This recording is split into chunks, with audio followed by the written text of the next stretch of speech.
Alors, vous allez entendre un extrait qui dure environ 2 fois 40, 80, 1h20. Un extrait de Space. J'ai fait un petit changement au milieu involontaire, donc j'ai perdu quoi? J'ai perdu 3 minutes.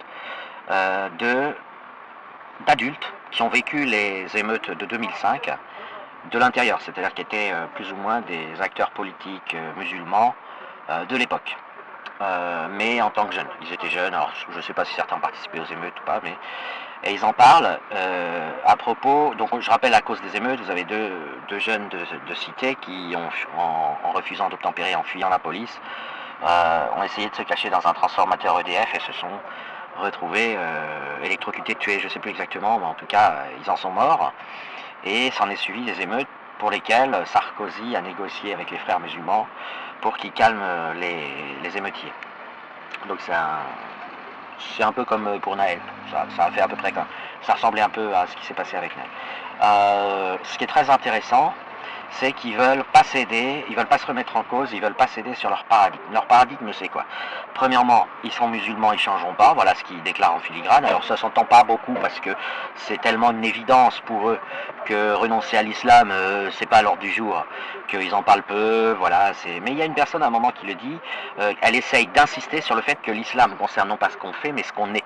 C'est-à-dire, elle essaye de faire croire à l'auditoire, c'est vers la fin, elle essaye de faire croire que c'est un état, alors que pas du tout, c'est une opinion. Musulman, ça veut dire je crois que Dieu a dicté le Coran, ça veut pas dire je suis comme ci, comme ça.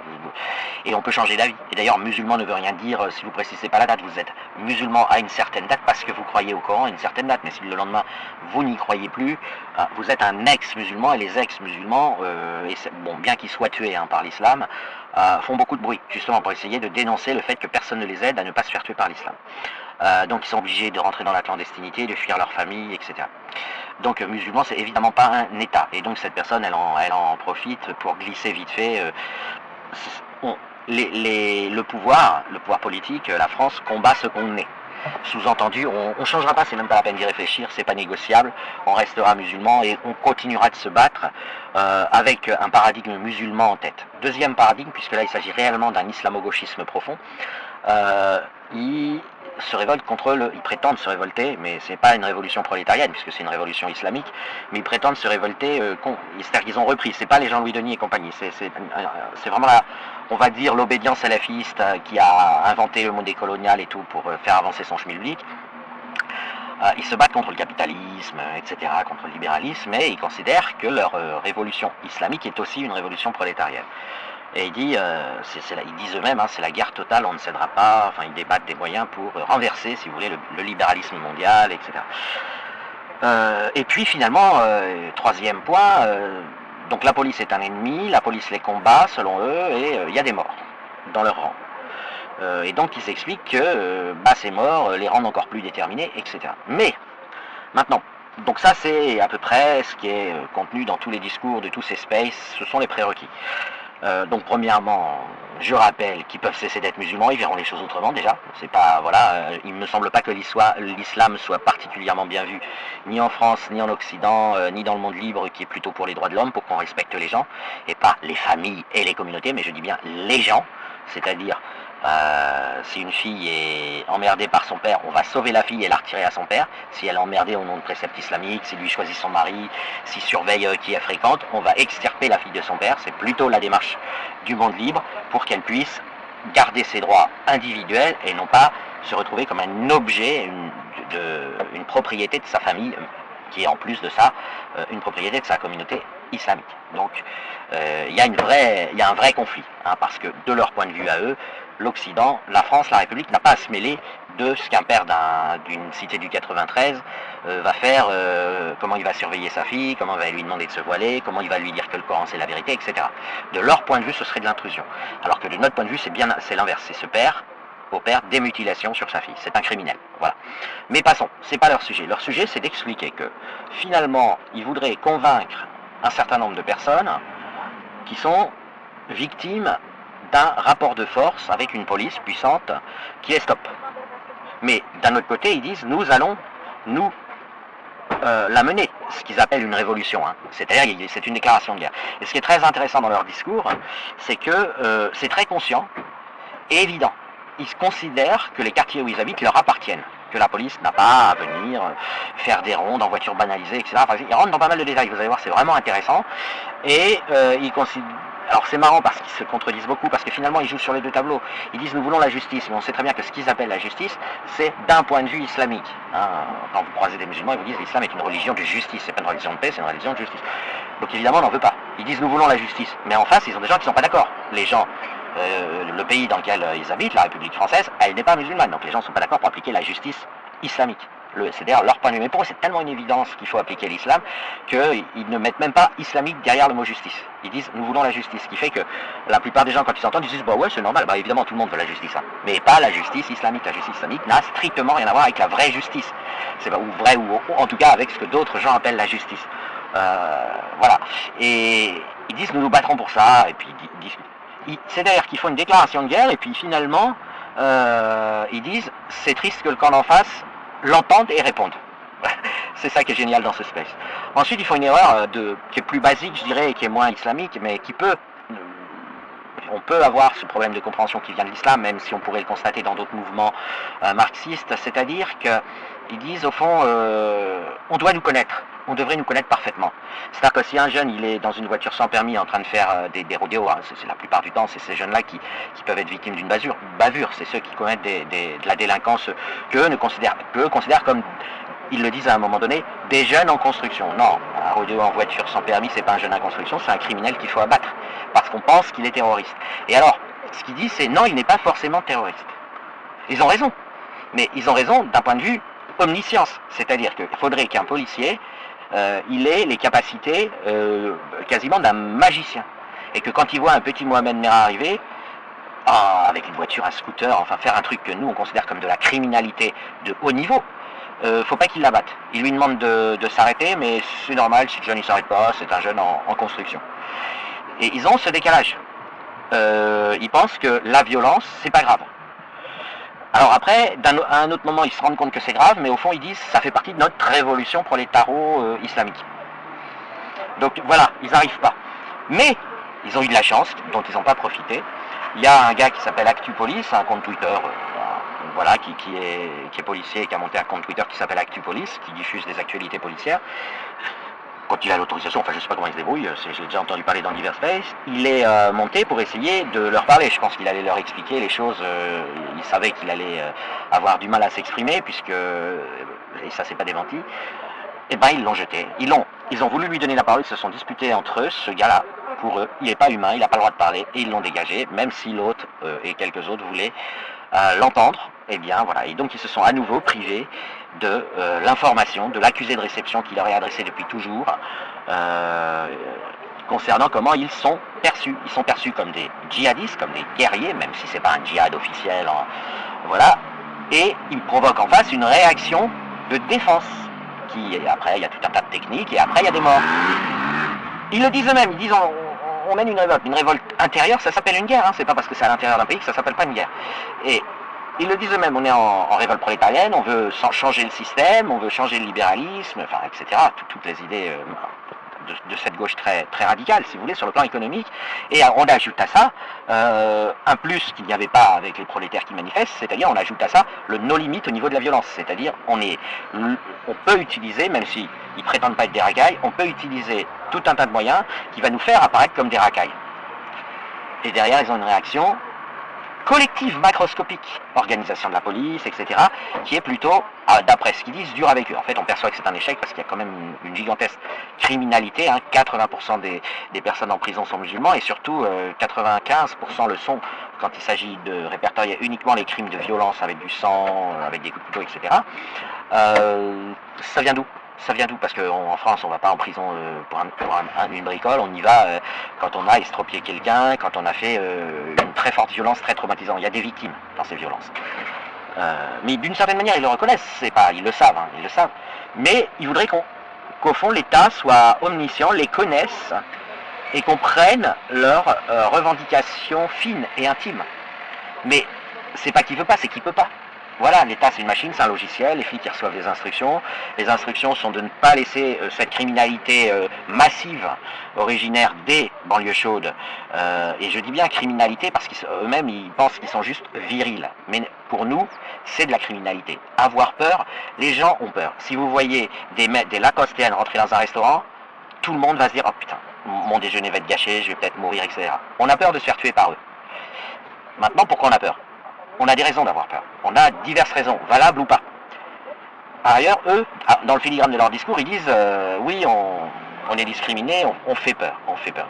Mais ils l'ont voulu, ils le veulent, ils savent très bien qu'ils font peur. Je veux dire, j'ai tout un tas d'extraits et d'archives qui montrent qu'ils sont bien contents de faire peur aux petits mécréants efféminés, qu'ils qualifient d'ailleurs d'efféminés et qu'il n'y a rien dans la culotte. Donc, ils sont virils, ils font peur, ils sont obéis, ils ont soumis la rue, et ils s'étonnent qu'un pays qui est au départ pas du tout islamique et ni du tout viril, et des services, des armées, de la police, qui essayent de les contenir. Bah, qu'est-ce que vous voulez, c'est ce qu'on appelle une guerre à bas bruit. Hein. Maintenant, ils disent on a essayé d'emmener la gauche avec nous. Oui, mais la gauche, oui, Mélenchon il joue le coup parce que c'est un opportuniste, c'est un carriériste. Mais la gauche, c'est très bien tout ça. C'est très bien. Si vous voulez, vous pouvez pas quand vous débarquez quelque part, tout le monde se dit oh non merde, il va y avoir une bagarre, des coups de couteau, on a peur. Alors vous avez tout le monde qui se soumet. Vous savez, vous avez tout le monde. Ouais, tu veux une clope, tiens, je te donne une clope. Ouais, c'est là, partout où ils passent, les gens ont peur parce qu'ils ont peur de cette violence. Violence potentielle. Faut pas croire que les gens ils vont pas du tout avoir peur, attendre qu'il y ait un moment violent pour se dire ah maintenant j'ai peur, ils ont été violents. Non. Quand vous voyez une racaille de cité, je dis racaille de cité comme nom générique si vous voulez, quelque part, ou même tout simplement quelqu'un qui simule, qui a une petite barbe islamique, tout, qui se la joue jogging, il se rate les couilles, il a CTN, il fait genre le daron viril, genre il parle de foot, ça fait peur. Ça fait peur. Il s'impose. C'est un milicien de l'islam. Il est perçu comme ça, comme un milicien de l'islam extrêmement dangereux, même s'il va rien faire. Vous allez dire c'est du racisme peut-être, qualifiez-le comme vous voulez, mais c'est perçu comme ça. Vous faites peur, vous l'avez voulu. Et là, ils ont l'air de dire, vous ne devriez pas avoir peur, mais en fait, est-ce qu'ils disent on va être gentil? Non, ils ne promettent pas d'être gentil.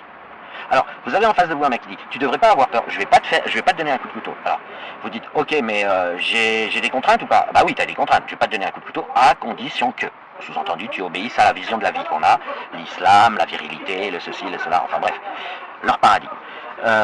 Et enfin, pour finir, il y a quelque chose qui est vraiment, là aussi, très intéressant d'un point de vue scientifique. Ils s'imaginent qu'en renversant le libéralisme, on va avoir un système qui va marcher. Mais si ça existait, ça se saurait. Les révolutions prolétariennes, même si on oublie l'islam, même si on dit que vous avez raison, et même si vous gagnez, vous avez tout cassé, tout le monde va avoir encore plus peur, et derrière, c'est le chaos. Vous n'avez rien. Parce que il n'y a plus de diplôme, il n'y a plus d'école, il n'y a plus de système, vous n'avez même plus de PQ, vous n'avez plus rien. Alors, bon, le PQ, c'est peut-être une gaffe que je viens de faire, parce que je crois qu'ils n'utilisent pas de PQ, mais peu importe. Vous n'avez plus les médicaments, vous n'avez plus tout ce qui est fin. L'eau se met à être empoisonnée parce que vous pétrez les systèmes d'épuration. Non, si vous avez une révolution prolétarienne, c'est fini, c'est la mort pour la plupart des gens, et c'est le cauchemar pour ceux qui restent en vie. Il n'y a pas de programme alternatif. Vous ne proposez pas un programme alternatif. Si ce n'est les talibans, mais je sais que ces musulmans-là de type LFI, ils ne sont pas trop pour avoir le système de l'Afghanistan. Les fillettes sont une marchandise à violer, sont des esclaves sexuels, enveloppés dans des sacs poubelles, on ne peut pas les voir. Eux, ils ne sont pas comme ça. Eux, ils sont plutôt, c'est la version islam-LFiste. Mais voilà, la réalité, c'est que c'est une impasse, votre truc. Vous êtes ultra violent, vous avez toutes les excuses que vous voulez, je ne suis pas en train de critiquer, mais vous êtes à un niveau de violence qui fait peur. Vous êtes indiscernable, c'est pas égaux, vous êtes indiscernable pour un agent lambda, pour un citoyen lambda, vous êtes indiscernable de Mohamed Merah.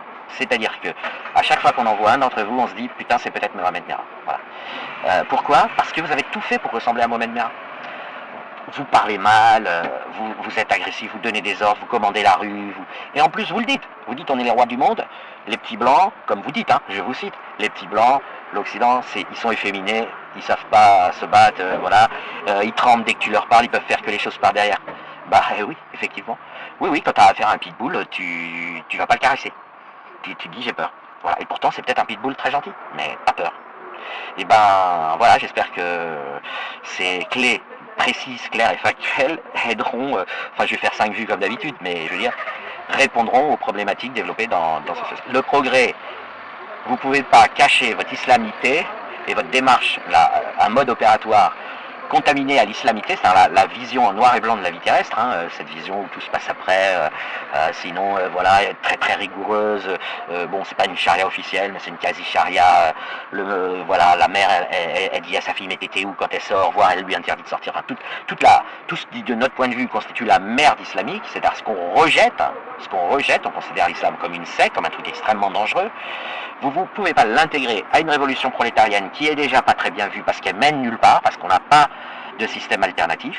Le libéralisme, c'est pas bien, c'est très désagréable, mais à la place, personne n'a rien proposé. Les trucs qui ont été essayés, c'était des bullshit, c'est des trucs qui marchent pas et qui conduisent à des dictatures. C'est la Corée du Nord.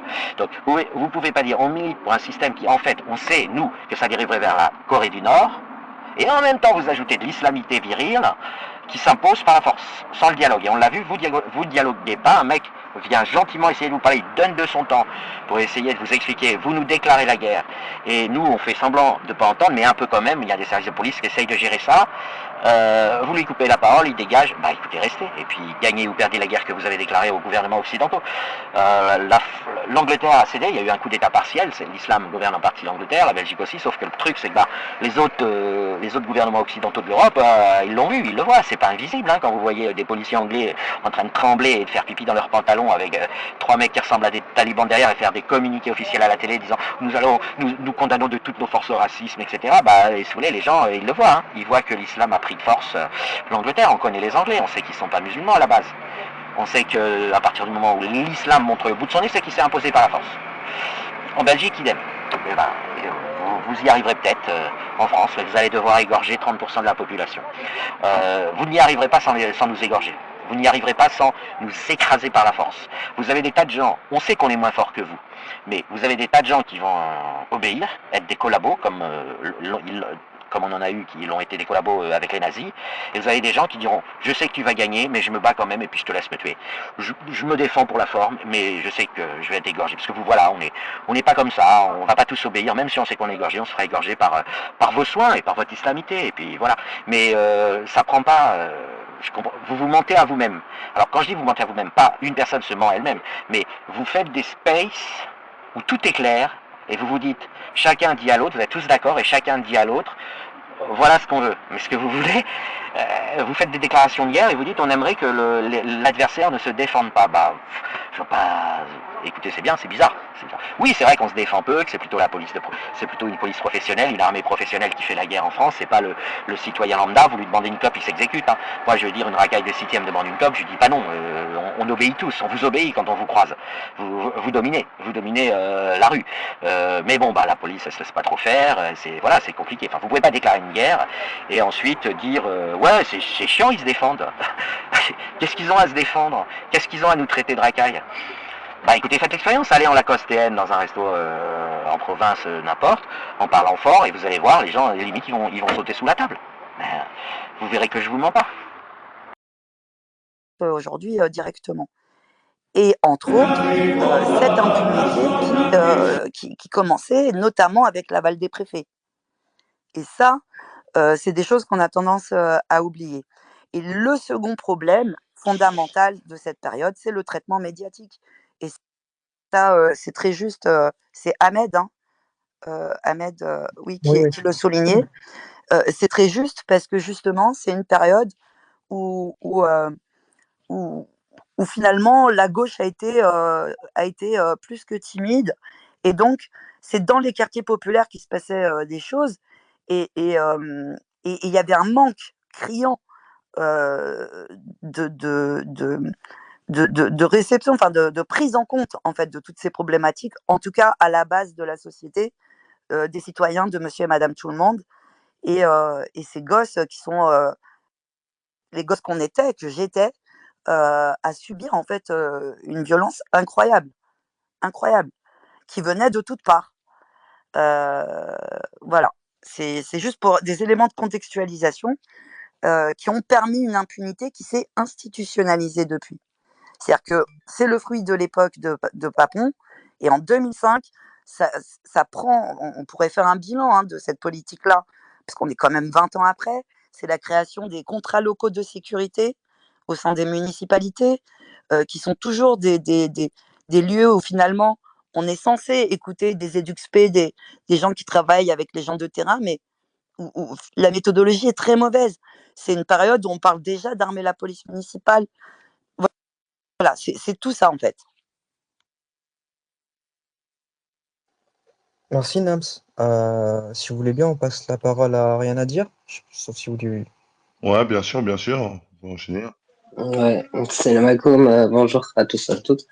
Ouais, moi, du coup pour revenir à Bounazia, Père Laram, et peut-être faire aussi passer de la force à Moïchin et à sa famille aussi, qui a été brûlée. Et Oui, ouais, bah, aussi parce que mais enfin en tout cas c'était une tragédie aussi parce que par ses amis bref après ça arrive tous les jours des meurtres policiers. Moi j'ai pas peur de dire les termes, hein. Juste pour revenir sur le contexte, le contexte comme souvent, comme à chaque fois, c'est que ça part spontanément. Mais là, cette fois-ci, il y avait la provocation politique. C'était la guéguerre entre De Villepin et Sarko pour qui asseoir son pouvoir au maximum. Donc c'était la course à la répression. Effectivement, on a eu des lois comme les lois LSQ, LSI, loi de sécurité quotidienne, loi de sécurité intérieure et tout qui sont intervenues. Moins de 3 personnes dans les halls d'immeubles, etc. Bref, c'était dirigé directement contre nous. À ce moment-là, c'était clair et net. Il n'y avait pas de débat. Pareil, on parle de police de proximité, elle existait déjà, hein, ça s'appelait la BAC, la police de proximité, et sa fonction, elle n'a pas changé. Hein, ils connaissent donc là, ils savent. Et voilà. Et du coup, il y a aussi cette année-là la volonté de Chirac d'inscrire en début d'année 2005 d'inscrire les bien fondés, je crois que c'est comme ça qu'il le dit, de la colonisation française en Algérie dans les manuels, dans les manuels dans les manuels d'histoire à l'école. Donc en fait il y a eu une succession de Mathieu Rigous, il appelle ça de l'endocolonial pour dire que c'est sur le territoire hexagonal, mais que du coup c'est circonscrit à certains quartiers qu'on criminalise et dont on prend le terrain, et avec des mêmes stratégies de maintien de l'ordre que faire des barrages et de circonscrire en fait la révolte sociale au quartier et qu'elle se diffuse pas au-delà. Ça, il y a une vraie volonté. Quand on voit des checkpoints de gendarmes mobiles qui sont de part et d'autre du quartier, c'est clairement pour circonscrire la révolte et pour asseoir un pouvoir autoritaire à l'intérieur même de nos quartiers et de nos cités. Et on se souvient effectivement des hélicos, des spots, des spotlights et tout. Et il y avait, moi je me souviens, j'étais en région lyonnaise. Clairement des méthodes de révolte à ce moment-là, de genre on était élèves, on était vraiment énervés, de petits groupes. Et en fait, ça qui a fait vaciller un peu le pouvoir, c'est-à-dire que du coup, à part des associations comme Assez le Feu, avec qui moi je m'étais pris le chou à l'époque, parce qu'il fallait représenter, ouais, Assez le Feu, qui ont aseptisé le truc. C'était le SOS racisme de l'époque, alors qu'on était sur une. Ah ouais, c'était impressionnant comme ils ont pris le truc. Et avec parce que c'était excuse-moi, j'ai la petite parenthèse. Ouais, vas-y. Avec l'exigence, en tout cas, enfin la demande sous Hollande ensuite avec la demande d'avoir des comptes rendus d'interpellation et en fait ça n'a jamais été pris en compte finalement. Ouais, de fou. Ouais, carrément. Ah, c'est le fait, on jouait un rôle dans la paix en tout cas dans la paix sociale qui n'était pas l'ordre du jour, puisque du coup, ça a commencé à s'embraser un peu dans les villes moyennes, etc. Après l'attaque de police suite à la salle de prière ou la mosquée, où les palais sont rentrés, où ils ont attaqué littéralement, la police a attaqué. Pardon, c'était dans quelle ville ça? C'était dans quelle ville? Ça, c'était Clichy aussi. C'était pendant. C'était pendant les émeutes pour qu'on reconstitualisait, là? C'était pendant Ouais, les ouais, émeutes de ouais, 2005 de Ziad Bouna. Il y avait eu une c'est charge ça. policière dans une mosquée à Clichy. Tout à fait. Et dont Sarko avait dit, nous savons que C'était une c'est une forme arme de de dotation pression, de, tout à fait. ouais, en gros que c'était une arme de la police, mais que c'était peut-être pas la police qui l'avait jetée. Et du coup, il avait fait ses coups d'essai avant, parlant de racaille, de nettoyer au Karcher et compagnie. On connaît tous son. Et à ce moment-là, il était dans un truc méga viriliste je vais vous mater, bande de sauvages en Sergio Tacchini. L'idée, elle était claire, elle était nette. Il y avait aucun dialogue possible. Il faisait ça comme sous un ton guerrier. Je vais vous vaincre des ennemis. C'est une Et c'est une idéologie, forme de, tout à fait. c'est une vraie idéologie, ouais, clairement. On parlait du chevènementisme avant et compagnie. Sarko, il a amené, il a amené ça. Mais il n'y a pas que ça, comme il y a aussi toute la question de la relégation sociale des stages. Il y a le nombre d'entreprises qui ont été cramées parce que c'était aussi des endroits où on avait refusé nombre de stages ou de contrats de professionnalisation pour des gamins, pour des jeunes. Il y a eu des écoles, en fait, tous les lieux qui représentaient la République, cette République qui tue les enfants non blancs et les jeunes, parce que là on parle quand même de jeunes, ils étaient mineurs. Hein, à ce moment-là, je pense que dans toute la France rapidement et même dans toute l'Europe, ça a pris une ampleur démesurée, c'est pas le terme, mais en tout cas jusqu'en Belgique, en Suisse, en Espagne, il y a eu des révoltes populaires dans les quartiers pauvres. Et en fait, je pense qu'on se rend, et pour finir, ouais, je pense qu'on se rend pas compte de l'impact de 2005 qui a eu en tout cas à ce moment-là. Et Après comme la suite, on disait, peut la excuse-moi de te discuter parce qu'elle est couper, discutable. il y a un grand monsieur de la rumeur, Amé, qui disait c'est ni le pied ni la gloire quand tout crame, c'est même pas une réponse à la hauteur du drame. Donc je pense que ceux qui disent voilà, ils ont brûlé, ils ont fait ci, ils ont fait ça, et pour nous, c'est même pas le pied, c'est même pas la gloire. Je pense que cette phrase Ouais, de Ahmed de la rumeur avait résumé pour moi totalement tous les discours qu'on a eus de certains réacs, disant que voilà, ils sont en train de brûler leurs propres écoles, leur propre bibliothèque et tout.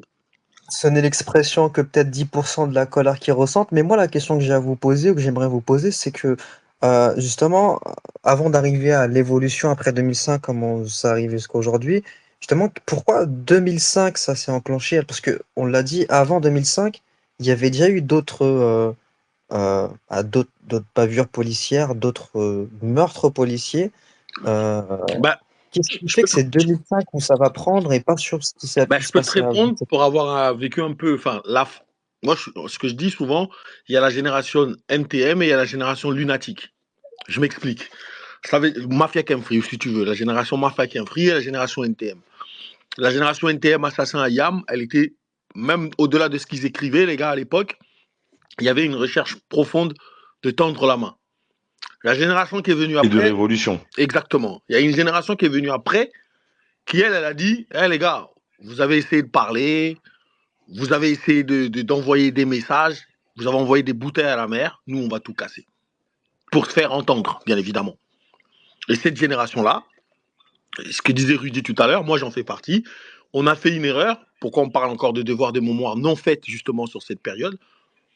Il y a un truc qui s'est créé, qui a été récupéré politiquement, c'est les associations de quartier, où la plupart des mecs aujourd'hui qui sont maires ou adjoints ou élus étaient des gens qui faisaient partie de ce milieu associatif qui ont, entre guillemets, canalisé les gamins des quartiers populaires. Mhm. Et ils ont réussi à les canaliser. Et certains, après, en s'en servi, pas tous, hein, attention, hein, comme à appel du gain ou à pas du gain pour pouvoir. Et c'est ça qui fait qu'aujourd'hui, Bouna et Ziad, j'espère, enfin, on a une à elle. Si ce travail, comme disait Rudy tout à l'heure, avait été fait en profondeur, moi je parle je suis pas un politicien, je suis des gains, moi je suis un jeune qui a grandi dans les quartiers populaires et qui constate juste que les grands frères ou des gens qui nous ont fait asseoir autour des tables pour qu'on se calme, on finit en costume et quand ils finissent en costume, généralement, ils ont un Ils discours. ont oublié le combat. Exactement. Ils ont oublié le combat. Le truc, c'est que le combat continue. Vous vous souvenez d'un des projets. Pourquoi je le lis au rap, hein, parce que, en fait, comme il le dit, à la génération, il y a un son qui sort. c'est la mafia Cafri, c'est la guerre. Ce sont, On l'a pas voulu, mon frère, mais c'est la guerre. Absolument. On l'a pas voulu, mon frère, mais c'est la guerre. Parce qu'en fait, malgré la haine dont ils nous ont mis, on ne les a pas importunés. On les a pas provoqués, ces gens-là. Ils nous ont mis dans un coin, on est resté dans notre coin. On n'a pas essayé de gratter chez eux, chez les riches, chez les bobos. On n'est pas allé. Là, c'est eux, clairement, qui sont venus chercher des jeunes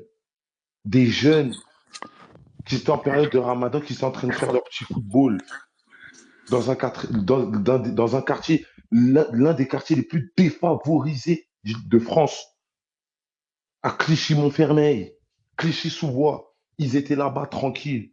Ils se font fumer comme ça. Ils se font fumer comme ça, gratuitement. Donc, le problème, c'est que quand les anciens, on leur a proposé, on calme ça, je t'offre ça, ils l'ont pris. Je suis désolé, mais ils l'ont pris et ils nous ont oubliés. Ils nous ont oubliés. Parce que si mais ça a toujours existé, excuse-moi de te couper, ça a toujours existé déjà avant, avec les Julien Drey, avec les SOS Racisme, avec Assez le Feu n'a été que la énième. Ouais, mais sauf que Julien Drey, c'est pas mon grand frère. Oui, Ma oui. mère. Non, mais ça a été que grand la frère. énième tentative. Par contre, en parallèle, il y a eu aussi des tentatives de création, de collectifs. Et C'est il vrai. y a eu des problèmes de fond qui sont fondamentaux. Attends.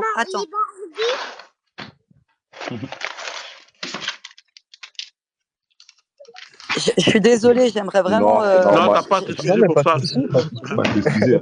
J'ai suivi tout ça de très près parce que je me sens hyper concernée par tout ça. J'étais dans le milieu associatif depuis. C'est une imbécile. Attendez. C'est la grande sœur de Julien Drey. Bref. C'est tout sauf notre. Hein, non, mais justement. Il y a eu le collectif des sanguins. Je ne sais pas si ça vous parle. La tentative de collectif des sanguins. Et en fait, c'est 100 SANS Gain GAIN S à Sciences Po, à l'initiative de pas mal de personnalités du milieu de la culture. Sauf qu'à un moment donné, on a eu un Yacine Bellatar qui a tenté de temporiser des mecs qui étaient là pendant la marche des beurs. Et Ekoué, à ce moment-là, l'a repris de voler. Et merci, parce qu'effectivement, il faut arrêter d'avaler des couleuvres, en fait. Clairement. Excusez-moi. Non, mais il n'y a pas de souci. Non, mais on va passer la parole à la mèche, mais elle a cité la marge des beurs. Et pour moi, le délire associatif là, dont vous parliez et comment l'associatif a été gangréné par une idéologie politique de manipulation découle directement de la marge des beurs et de tous les trucs là, les touche pas mon pote qu'on a eu, les SOS racisme, etc.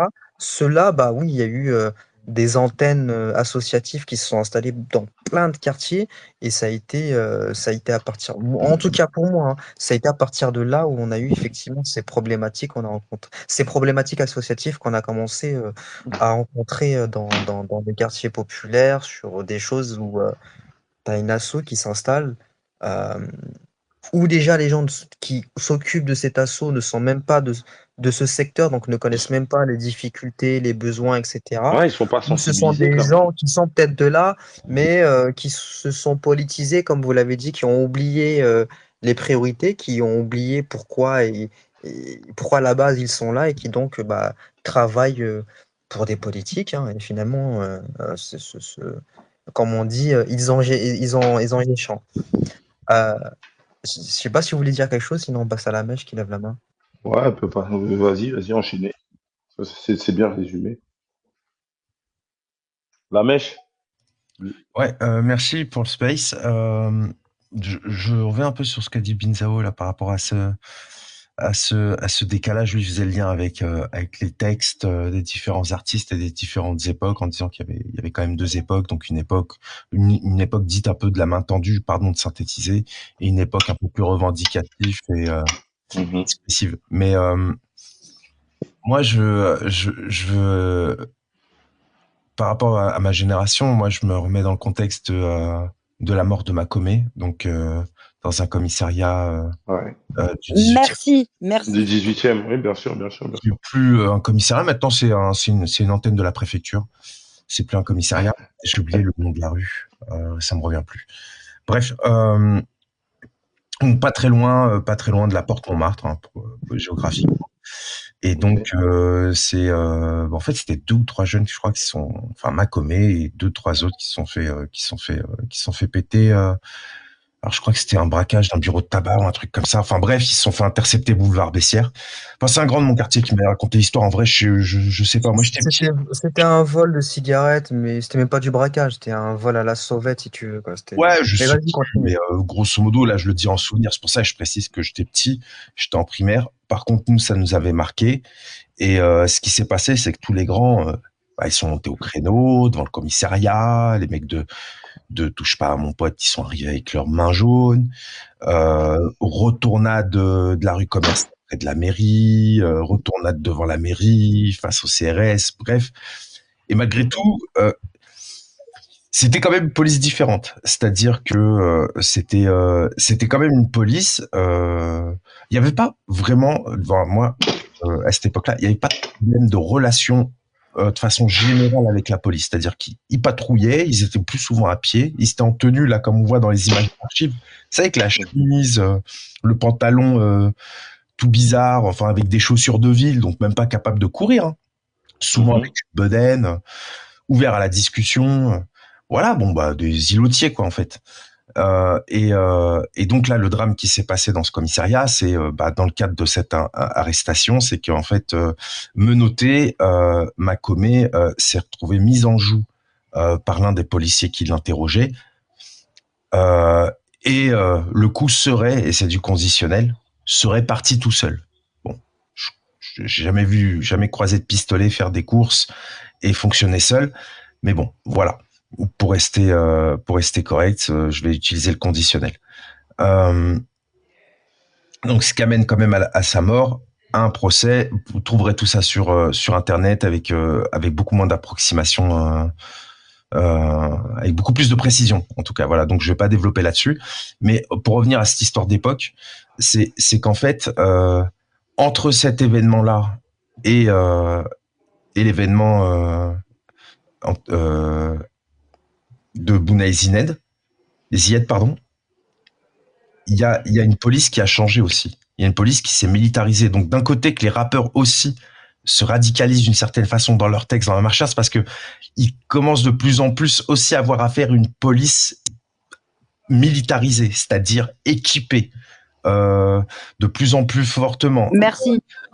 Plus attrait à faire de l'interpellation, du chiffre. C'est une volonté politique. Hein, c'est une volonté politique agrémentée par des marchés qui, à ce moment-là, sont en pleine explosion, surtout au niveau européen, et où les lignes de compte de la police, parce que eux manifestent, mais toujours pour plus de moyens, sont entendus, sont reçus, et ils sont financés, comme tu dis, surmilitarisés. C'est archi vrai. Et du coup, ça amène à plus de drames, j'ai l'impression. C'est-à-dire que il y avait des drames, même avant Makomé, il y en a eu d'autres. Et on peut reprendre des interviews de Coluche qui dit c'est bizarre, telle chose. Je crois que même la marche des beurs part d'un drame qui a eu lieu dans une cité du sud de la France, et ainsi de suite. On pourrait remonter comme ça à très... Avant Envelin, c'est pas dans le sud, c'est à Lyon. À Lyon, ouais. Ah ben je suis à Paris, alors tout est au sud pour moi. Après, pour nous les Parisiens, Lyon c'est dans le sud, donc. Ouais, moi aussi je suis du 9-3, mais Vaux-en-Velin même c'est pas Lyon. Enfin, quand tu connais un peu au-dessus de Bonifacio, tout ce qui est au-dessus de Bonifacio, c'est le nord. Enfin, tout ça pour dire qu'il y a une problématique qui est là depuis toujours, qui date depuis que France est France, depuis que France est empire colonial, et j'en passe. Grave. Et j'en passe, mais c'est vrai que là, sur ces 30-40 dernières années, voilà, on a une police quand même qui s'est vachement métamorphosée et qui est devenue beaucoup plus militaire dans son organisation, dans son équipement, dans ses modes d'intervention. Dans sa méthodologie, oui. Et au-delà de l'idéologie, bien sûr, mais aussi, voilà. Et donc, du coup, ce qui amène aussi à plus de drames, même dans les méthodes. Je veux dire, là, on parle de 2 jeunes qui traversaient un espace de la ville. D'accord, et qui revenaient du sport et qui tout simplement, ont peur d'une police, qui fait peur. Moi j'ai une question à te poser là, mec. B qui est inquiétante. J'ai une question à te poser. En fait, ok, la police, elle s'est militarisée, elle s'est trouvée un grand frère qui était le ministre de l'Intérieur de l'époque, qui est devenu notre président. C'était leur grand frère. Est-ce que nous, de notre côté, enfin, je me mets du côté dans lequel je suis, jeune des quartiers populaires, qu'avons-nous fait alors? Qu'avons-nous fait en fait? Quand tu sais que de l'autre côté, ils ont eu un grand frère, ils ont eu quelqu'un qui les a dynamisés, qui leur a donné, pardon, excusez-moi mesdames de l'expression, qui leur a offert une paire de couilles. Et même s'il y en a qui en ont, d'autres n'avaient pas tous. Ils se sont sentis en force, ils ont voulu faire les Robocop. Mais nous, de notre côté, une fois qu'on a vu ça, moi j'ai envie de savoir, je pose notamment la question à Nams, qui est dans le milieu associatif et journaliste, qu'est-ce qui a été fait pour que les gamins des quartiers, même si j'ai ma petite réponse, puissent avoir des éléments de réponse sur le comportemental, comme disait Rudy tout à l'heure, sur le vivre ensemble, notamment. Alors, il y a plusieurs éléments de réponse. Le premier étant que cette police n'a pas trouvé un grand frère. Elle a été mise en place pour servir une idéologie liberticide et pas seulement pour les quartiers populaires. Les quartiers populaires, c'est une partie de la France dont on a tué les libertés. On parlait de l'interdiction de se réunir. C'était une façon de maîtriser les quartiers populaires et surtout de les mater. Mais c'était appliqué absolument partout et tout le monde en a été victime. Ce qui s'est passé dans les quartiers populaires et là où on attendait justement des organismes politiques plus que les associations, dans la conscientisation, dans la prise de conscience de ce que c'est qu'une lutte de classe et de ce que c'est qu'un pouvoir qui écrase le peuple et ses citoyens et même le droit de manifester, n'est jamais arrivé. C'est jamais arrivé ni par les partis qu'on attendait de pied ferme comme le PC et du coup c'est d'autres structures plus volatiles et vachement plus manipulatrices comme ouais touche pas à mon pote, SOS racisme, c'est le feu, qui ont permis une forme de canalisation de certaines actions tout en laissant en fait le débat complètement ouvert sans jamais réellement l'aborder. Et j'ai envie de te dire que de toute façon, il y a eu beaucoup de survivance à ce mécontentement et que ça continue, mais que là où la génération peut-être au-dessus de la mienne a pêché, c'est qu'il n'y a pas eu de transmission de structures. Les structures associatives, bon, ben, elles essayent de maintenir les choses à un certain niveau, mais on ne va pas pallier à ce que d'autres ne sont pas parvenus à faire. Et pourtant, on a fait des choses fondamentales comme aller à la rencontre des plus jeunes, des plus comment dirais-je, des moins conscients, des moins pas instruits, parce que ça serait péjoratif, mais ceux qui avaient vraiment les nerfs à vif, même si nous-mêmes on les avait, mais de leur dire ne donnez pas du plaisir au pouvoir qui est en train de nous défoncer. On essaye de faire d'autres choses. Venez, on essaye de faire d'autres choses. Dans des quartiers, il y a eu des blocs parties qui ont été créés. Il y a voilà, certaines dynamiques, hein, mais il n'y a pas de solution à ce problème quand le problème il vient d'en haut, en fait.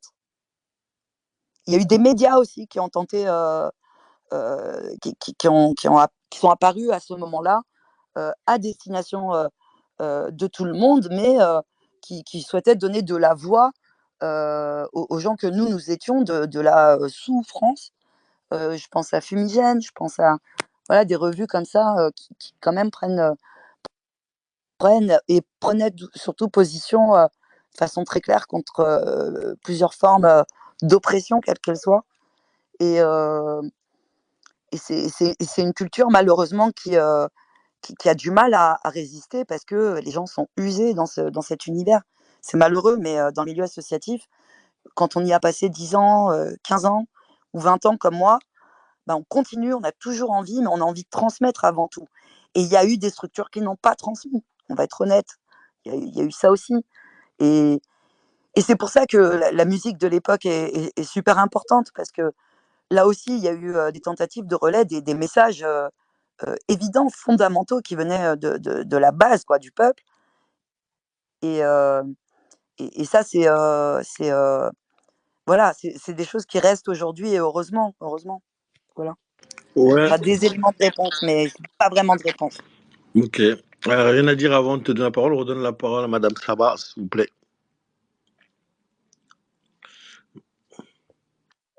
Bonjour tout le monde. Merci pour le space, Binzao. C'est cool. Déjà, oui, c'est important de parler de Moïti, parce que c'est lui, finalement, qui a donné l'alerte et qui a permis de savoir où était Ziad Bouna, parce que ils ont été accusés, pardon pour la voix, ils ont été accusés de non-assistance à personne en danger, les policiers, parce que ils les ont laissés. En fait, et ils savaient pertinemment qu'ils allaient mourir et pourtant ils les ont laissés y aller. Moi, je parlerais plutôt du changement déjà du maintien de l'ordre. Effectivement, il y a une doctrine qui a changé. Il y a eu des choses qui ont évolué c'est en amont de Sarko et post-Sarko. Mais surtout, ce qui est intéressant, c'est que vous avez parlé de Malek Ousekine, mais c'est pas du tout la même vision et surtout le même traitement médiatique.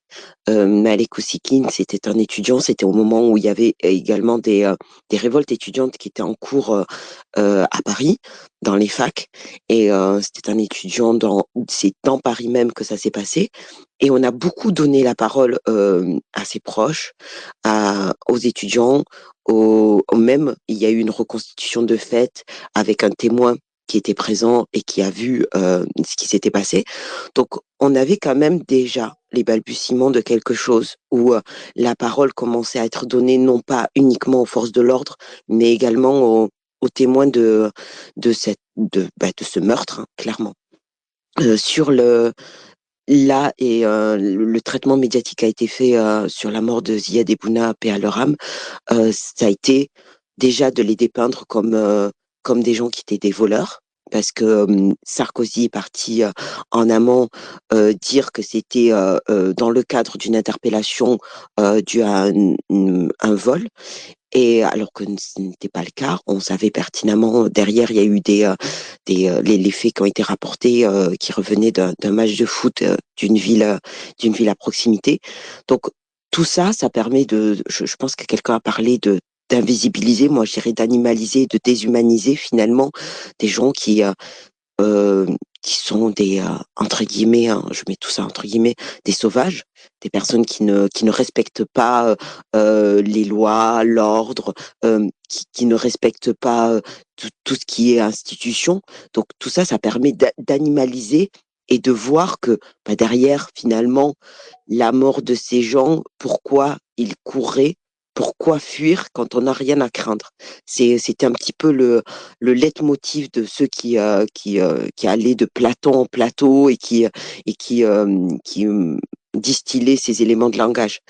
Je crois que c'est Rien à dire qui a fait un excellent thread sur justement la loi qui était en amont et qui parlait du rôle positif de la colonisation et de la présence française dans ces colonies, qui a été abrogé. Cet article a été mis au placard, mais derrière il y a eu le CPE et c'était un autre traitement médiatique de ces révoltes, parce que c'était des étudiants, parce que c'était dans un autre comme si finalement la mort de quelqu'un, la mort de deux jeunes, c'était rien. Et quand on parle de notre avenir, c'est important, je le sais, et parce on a tous, je pense, manifesté contre le CPE, mais là, on parlait quand même de la vie qui s'arrêtait de deux jeunes, et pour autant, on a dépeint un tableau assez noir, et en fait, on n'a jamais tiré les leçons de ce qui était finalement la volonté de ces personnes issues des quartiers populaires. Il y a toujours une volonté d'appropriation, une volonté de laver plus blanc que blanc pour certains. Et cette récupération politique, tant qu'on ne sera pas, nous, politisés, tant qu'on ne sera pas justement au centre, parce que la politique, c'est la vie de la cité, tant qu'on ne sera pas au centre de la vie de la cité, sans se faire catalysés, absorbés par des politiciens, par des partis politiques, et là je vise tout particulièrement le PS, ben en fait ça ne s'arrêtera pas. On aura toujours ces mouvements ces mouvements populaires qui dénonceront, et derrière les partis politiques qui laveront. Merci, madame, ça va. Je suis totalement d'accord avec toi sur le fait de la politique. Moi, Rudy, je sais pas si tu es là. Nous, en fait, on l'a vécu un peu différemment parce que on a des grands frères à nous qui ont rejoint le monde associatif et qui ont fait le pas vers la politique. Et quand ils sont politiciens, tous, ils ont le même profil. Ça veut dire, Rudy disait très, très légèrement tout à l'heure, bah, ils oublient d'où ils viennent, mais c'est une forme de réalité. Ça veut dire que rendre l'appareil, ça n'a jamais été un exercice connu par ces gens-là. C'est pour ça qu'en fait, il y a un rejet total de la politique dans les quartiers populaires, parce qu'il y a eu une trahison qui a été énorme. Moi, je parle que de ma génération, c'est que sont nés mi-les années 80, début des années 90. Il y a eu une trahison qui a été énorme. Et vraiment, ça veut dire que la blessure, elle est tellement profonde qu'on en arrive aujourd'hui à rejeter même la gauche qui va dans notre sens. C'est pas contre cette gauche-là. Je parle, on a eu des échanges sur ça, Madame Saba. Moi, j'ai rien contre la LFI. C'est juste que, à un moment donné, on n'y croit plus. On n'y croit plus. Parce que tout à l'heure, je posais la question à Nams, je disais, OK, on a eu la police, qu'ils ont eu un grand frère qui les a dynamisés, qui leur a rendu encore plus méchants, plus durs. Et nous, qu'est-ce qu'on a eu? Qu'est-ce qu'on a eu au retour? Est-ce qu'on a eu des gens des quartiers populaires qui ont dynamisé leur discours et leur engagement de manière à répondre à ça? On n'a pas l'impression. J'ai pas l'impression. Non, mais parce qu'on a cultivé une forme de défaitisme politique. La Même le politique, révolte, comme tu l'as les dit, il gens y a une arrivent à les génération qui a boboiser. essayé. Même la révolte, on arrive à la boboiser, on arrive à la commercialiser, on arrive à la marketer. Vous voyez, et donc, Ils arrivent à le marketer. Oui, mais après, il y a le côté où vous parlez du côté politisation, mais comme tu l'as dit, hein, tu l'as très bien dit, il y a eu tellement de promesses qui se sont transformées en fait en illusions et en mythos finalement, que tous ceux qui ont essayé avant nous, le conseil qu'ils donneront et qu'ils ont donné aux générations d'après, c'est de dire, mon gars, la politique, laisse tomber, nous on a essayé, on a tout fait, on a essayé de tendre la main, ils se sont moqués de nous, ça ne sert à rien. À partir de ça ne sert à rien, c'est, comme tu l'as dit tout à l'heure, et pour caricaturer, tu sais quoi, ils n'ont pas voulu nous aider, et on nique tout. Allez, c'est bon, vas-y, c'est comme ça que la colère s'exprime, et parce que pendant longtemps. Et parce que c'était mérité aussi. Il faut le dire, c'était mérité, c'était légitime. Je me permets de mettre une parenthèse à mettre parce que tu avais fait un super trade sur un mec qui s'appelle Karim B, dont je dirai pas le nom. Eh ben, ce monsieur, quand on lui a tiré la tranche toute cette semaine sur les réseaux sociaux, c'est parce que lui, la gauche l'a fait naître. La gauche lui a donné une identité politique. Et quand tu entends parler aujourd'hui, tu as l'impression d'entendre un mec. Est-ce que tu peux dire juste le PS? S'il te plaît, juste ça. Merci. Mais le PS de l'époque, c'est la gauche. Moi, je suis désolé. Moi, je parle un français qui est simple. Moi, quand je suis minot, quand j'ai 17-18 ans, on me dit que le PS, c'est la gauche. Donc, ce gars-là, je l'ai connu à gauche, comme au Parti communiste. Je l'ai connu là-bas, moi, Karim Bouamran. Là, je dis son nom maintenant, comme je suis énervé. Et bien, ce gars-là, il est le portrait type de ce que moi, aujourd'hui. Oui, c'est tout ce qu'on a détesté, tout ce qu'on a rejeté, tout ce qui nous a dégoûté de la politique. Mais c'est avant tout, pour bien le connaître, c'est avant tout un carriériste.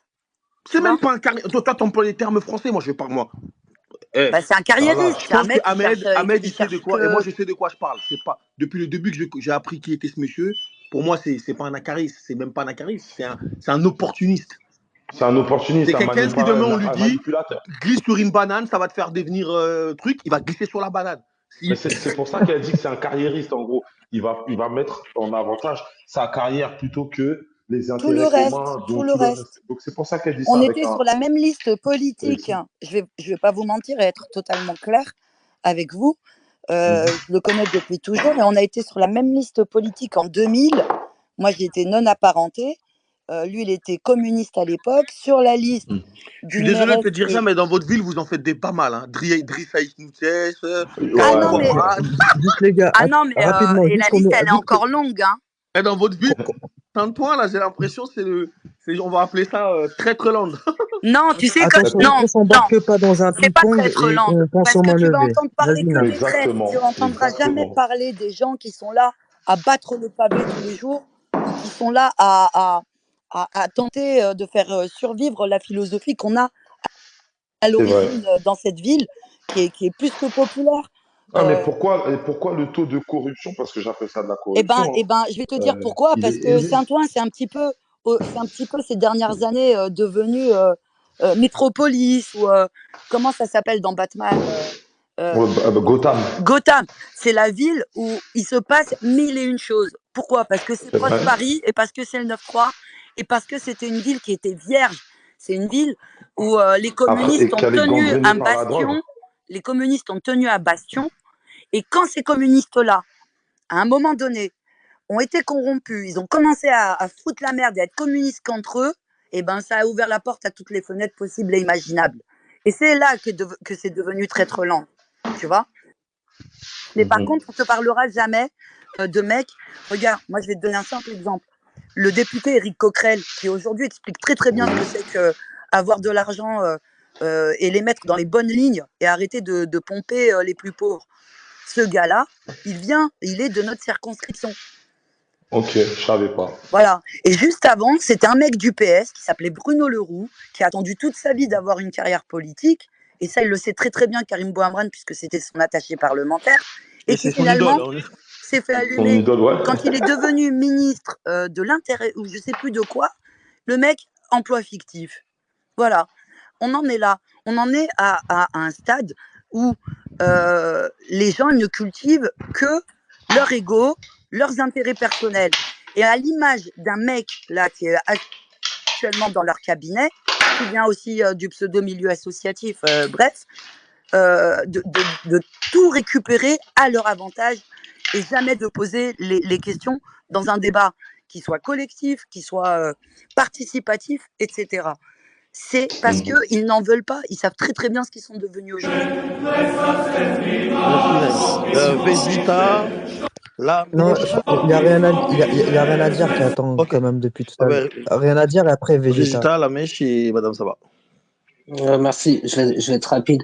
Moi, sur la représentation politique dans nos cités, en tout cas de là où je viens, moi, je compte pas sur eux, j'ai pas envie. Et c'est pour ça que parce qu'en vrai, des émeutes, il y en a tous les jours, hein, sauf que elles sont pas médiatisées, etc. Des révolutions. Ouais, des situations d'insurrection. En 2005, c'était une situation insurrectionnelle où du coup il y avait une volonté de faire déborder. Et c'est comme ça qu'on fait flipper un pouvoir. C'est par le débordement. C'est pas en faisant des manifestations avec des saucisses là. Ou des élections. Et du coup ou encore pire des élections, surtout à l'échelle communale où la plupart du temps c'est des communistes et ils savent très bien comment rester au pouvoir pendant 20 ans dans une commune. Moi, là où je voulais revenir aussi, c'est qu'on a oublié de dire que quand même remettre l'état d'urgence pour la première fois depuis la libération d'Algérie, avec un couvre-feu, non pas à l'échelle d'une commune, mais à l'échelle d'un quartier. C'est là que du coup, si je prends l'exemple, moi je pourrais parler du 8e, mais je sais pas si on prend à Lyon-Vanvelin, où les premières émeutes sont arrivées en 79. Donc déjà à l'époque, il y avait déjà des meurtres policiers. Mais du coup, il y a plusieurs cités comme partout. Et du coup, là, ils ont réussi et je sais pas comment politiquement c'est possible, à mettre un état d'urgence, à remettre l'état d'urgence sur les mêmes populations où les descendants colonisés eux-mêmes ont vécu. Donc la violence aussi des parents qui ont vécu ça par l'indépendance et la lutte d'indépendance algérienne. Et le couvre-feu. Et le couvre-feu, ça signifiait quoi? Ça signifiait, tu mettais un pied dans la rue, tu te faisais, parce qu'on parle pas. Buter même. Ouais, buter même, parce qu'on parle pas aussi des nombreuses personnes qui ont fini à l'hôpital Et ça, on l'a vu même pendant le couvre-feu, pas le couvre-feu, les trucs de sanitaire, là, l'état d'urgence sanitaire. Mais là, c'était un couvre-feu colonial, sur les mêmes basé sur les mêmes méthodes. Et comment derrière circonscrire et apaiser quelque chose qui déborde, c'est par la violence. Moi, je pense pas que la police, elle était plus gentille ou plus méchante qu'avant. Elle a toujours été raciste et c'est son fondement est par essence raciste. Quand elle s'attaque à une thèse, elle s'attaque à ses habitants et elle s'attaque dans un truc de pseudo-virilité à imaginer des Sergio Tacchini Air Max avec des gros biceps et on va se taper dessus. Là-bas, quand ils arrivent, ils sont en mode on va te pare-choc, ton scooter et nique ta race. En vrai, c'est point.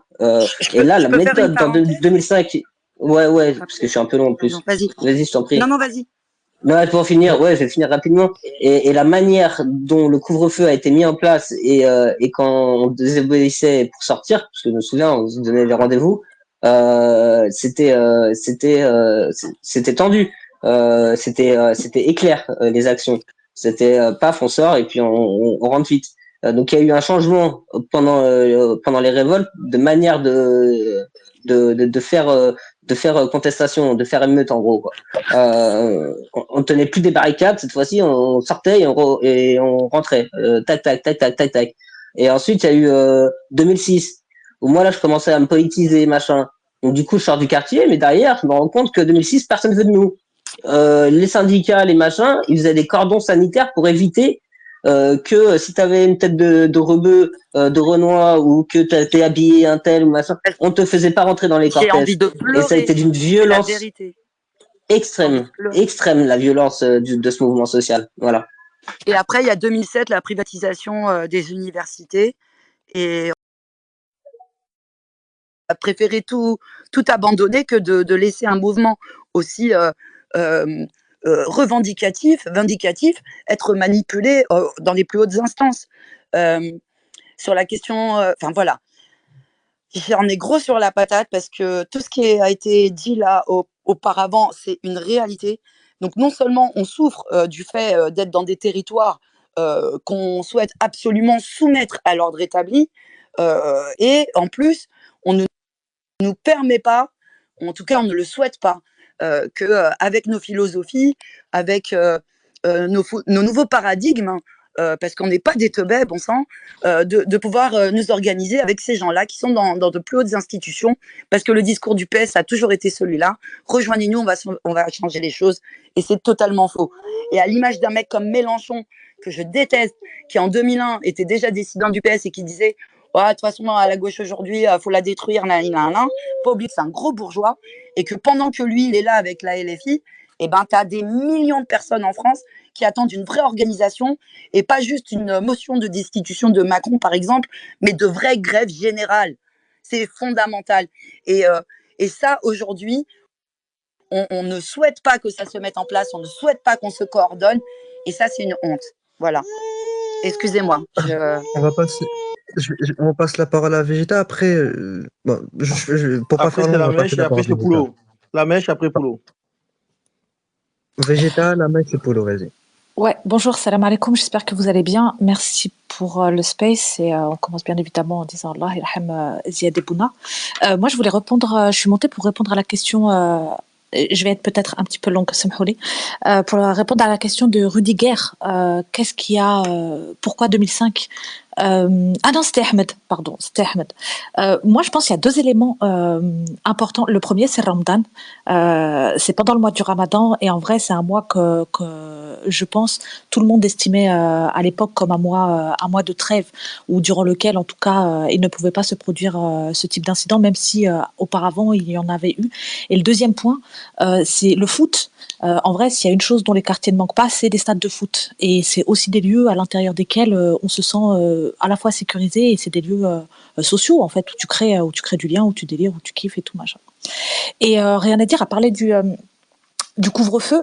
Moi, je trouve que c'est important d'en parler pour parler en fait de l'exception, en tout cas des exceptions qui sont au sein du quartier, aussi bien les exceptions liées à la police qu'à la justice ou à la tôle.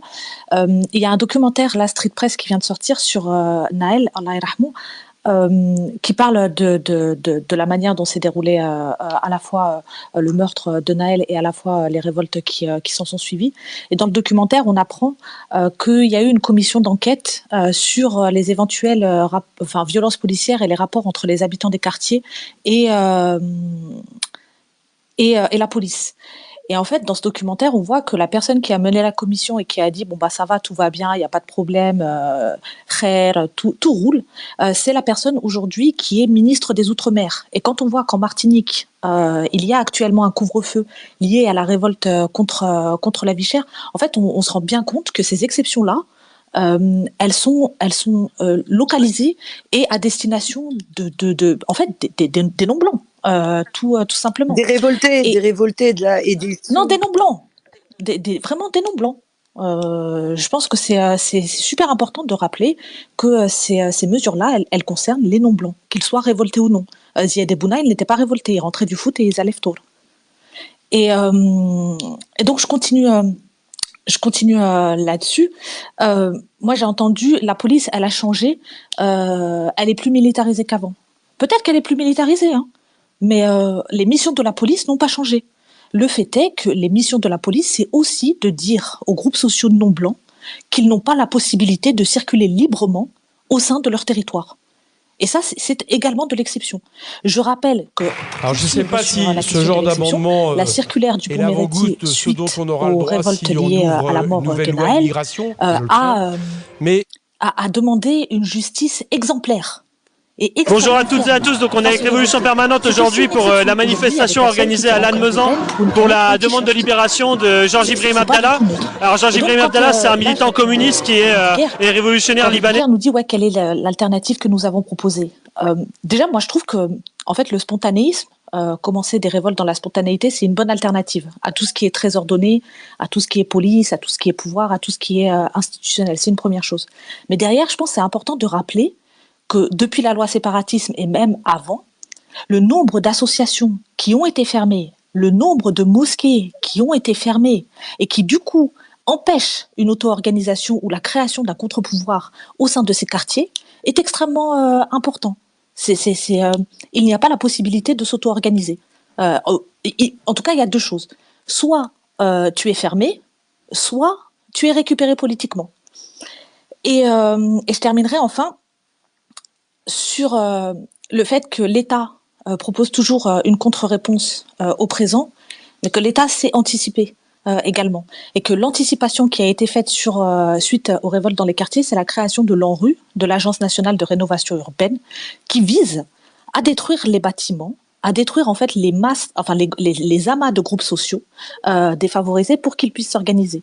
Donc on va construire des petits bâtiments et les grandes tours et les grandes barres, on va éclater les populations et faire en sorte qu'elles puissent se retrouver dans des lieux qui les séparent et faire en sorte qu'il n'y ait plus de possibilité de création de liens entre elles. Voilà, je vous remercie, excusez-moi d'avoir sous l'égide de la mixité sociale, qui est une notion aussi. Il y a des disquettes.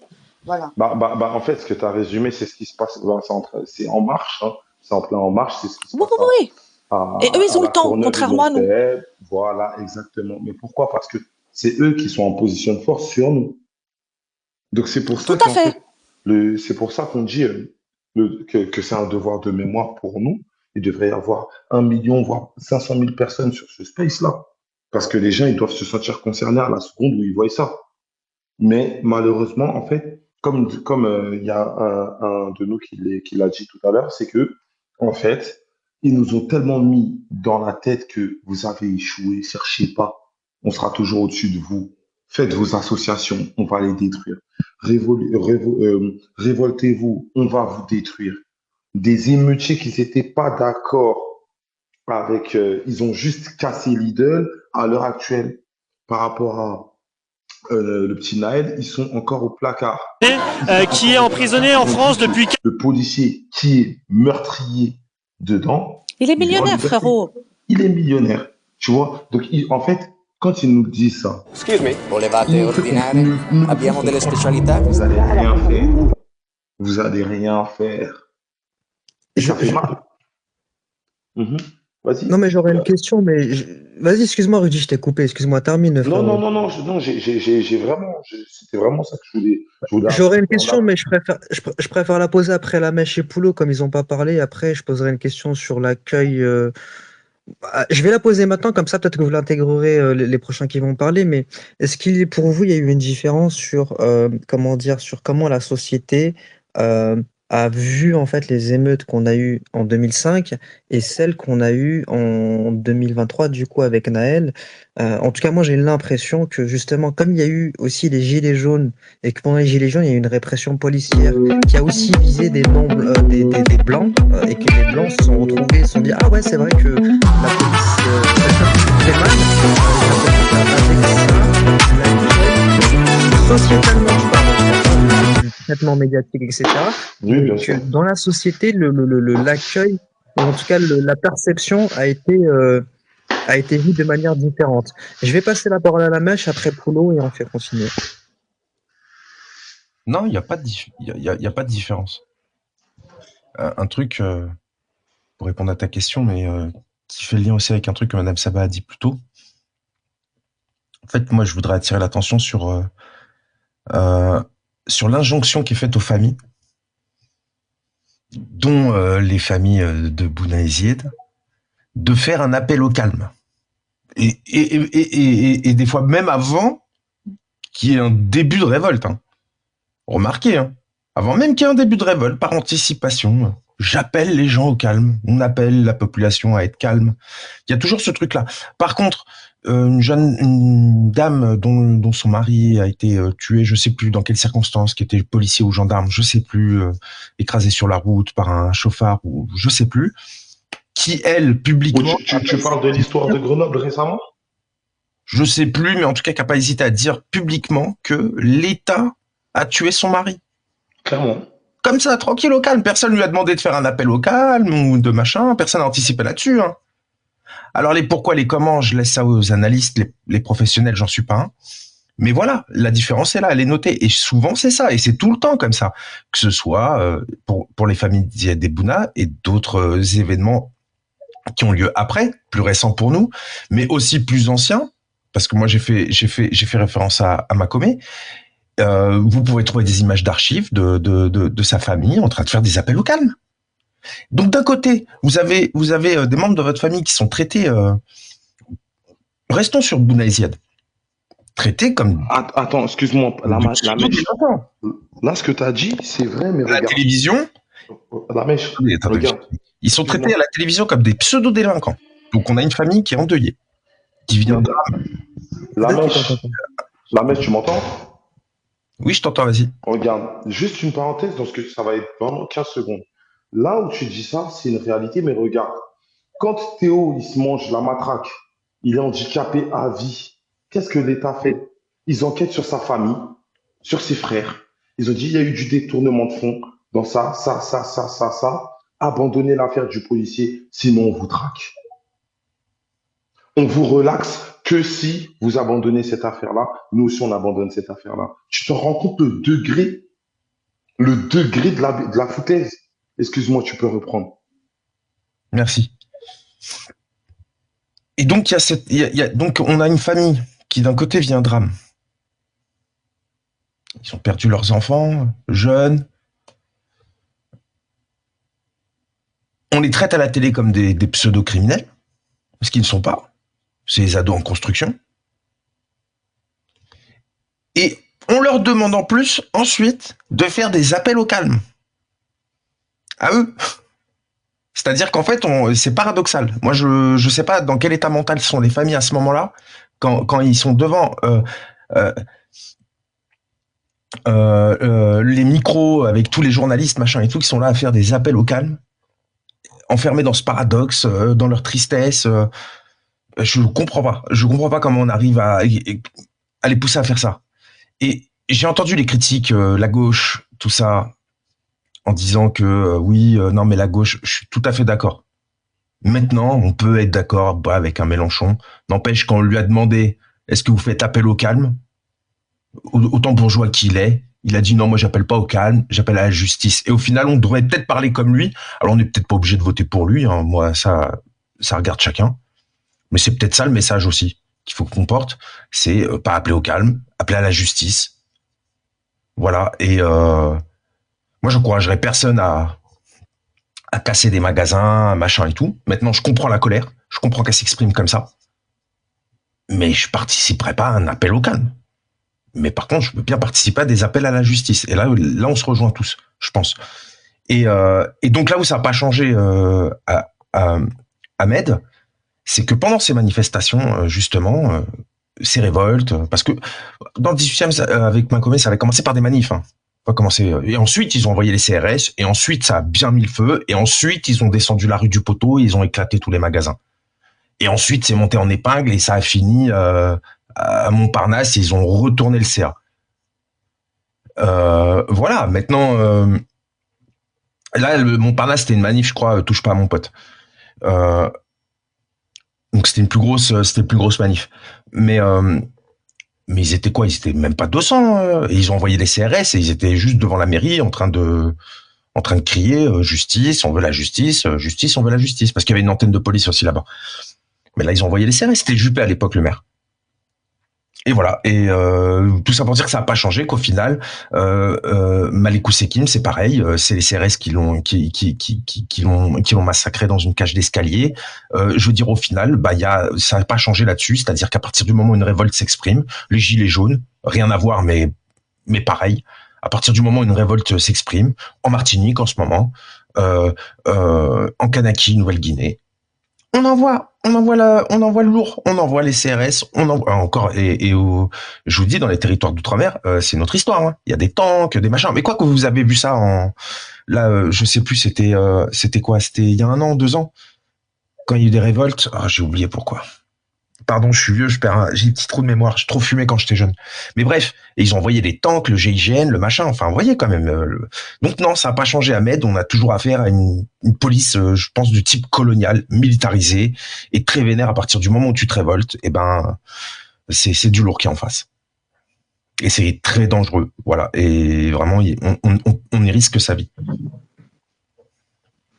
Ah, merci, la mèche, pour ta réponse. Si vous voulez bien, on fait passer la parole à Poulot. Ouais, merci. Bonjour à tous, j'espère que vous allez bien. Salut Binza, Ahmed, Rudy. Déjà, oui, commencer par... quoi? Ouais, merci pour le space, hein, et comme on dit, Allah Hamou, que Dieu les préserve. En tout cas, on parle de ce qui s'est passé. Juste pour dire, remettre dans le contexte, j'ai le space, c'est vrai qu'on a beaucoup remis dans le contexte, et c'est très intéressant et important, je pense, et de faire le parallèle. Moi, je vais commencer par déjà, ça tombe bien que c'est la mèche avant qui a parlé d'appel au calme. Ça rejoint un point que je voulais évoquer. Je pense que, on va dire, le côté politique, oui, ce que tu as dit, hein, c'est vrai que d'appeler à la justice, c'est très bien. On était tous contents quand Mélenchon appelait à la justice. Mais pourquoi vous avez dû voir toutes ces images de maires, notamment, durant, si vous en rappelez pas, en 2005, mais là, il y en a eu récemment qui faisaient la ronde la nuit pour dire à leurs enfants ne sortez pas, surtout ne sortez pas. Ça, c'est une réalité, quand tu l'as vécu matériellement, tu le comprends. En 2005, je pense que, moi, c'est ma génération, hein, comme beaucoup. Oui, ma mère, comme beaucoup de mères, ne dormait pas, en fait, en vrai. Les gens ne dormaient pas parce qu'ils savaient très bien les risques qu'il y avait. Et c'était un lien que je voulais faire. Il y a des gens qui ont payé un lourd tribut. Ça, on oublie souvent, mais après 2005, tu as des gens qui ont eu des peines. On a très peu parlé, hein, surtout qu'à l'époque, on sait très bien qu'avec les médias institutionnels, il n'y a pas de réseaux sociaux. Il y a beaucoup de gens qui, des fois, on sait comment ça se passe. Hein. Celui qui était là au mauvais moment, mauvaise heure, qui était en bas de son quartier, qui descendait, il a pris des peines fermes. Tu as des gens qui avaient jamais, des primo-délinquants qui n'avaient jamais rien eu, des gens qui étaient étudiants, des gens qui allaient à l'école, qui travaillaient, qui ont pris des lourdes peines parce que il fallait un coupable. Voilà. Il y a eu des gymnases qui ont été brûlés, des écoles qui ont été brûlées. Et comme le dit des fois, je sais pas qui le dit, oui, condoléances au matériel. En fait, voilà, on a voulu faire un exemple aussi. Ça, on l'oublie. Au-delà du couvre-feu et tout, on a voulu faire un exemple. Donc ça, les gens ont ça en tête. Et c'est pas que ça. À chaque fois quand tu vis quand tu as vécu dans ces quartiers, tu le sais. À chaque fois, donc les mères, les mamans notamment souvent, les papas, tout le monde, ce qu'on appelle les grands frères, oui, on a beau critiquer les associations et tout, mais les gens savent, certains sont passés par là, on sait les conséquences, on sait que ça peut aller loin. Donc, tu peux pas, quand tu es du côté politique, on est d'accord, là on parle politique, on peut dire oui, on appelle la justice et tout, mais quand tu vis matériellement, tu vis dans la chose, c'est pas la même réalité. Donc moi, encore une fois, Je fais partie des gens, par exemple, durant ce qui s'est passé là récemment avec Naël, je ne dis pas aux gens voilà, je fais pas partie des gens qui viennent, ouais, faut se calmer, machin, c'est de notre faute.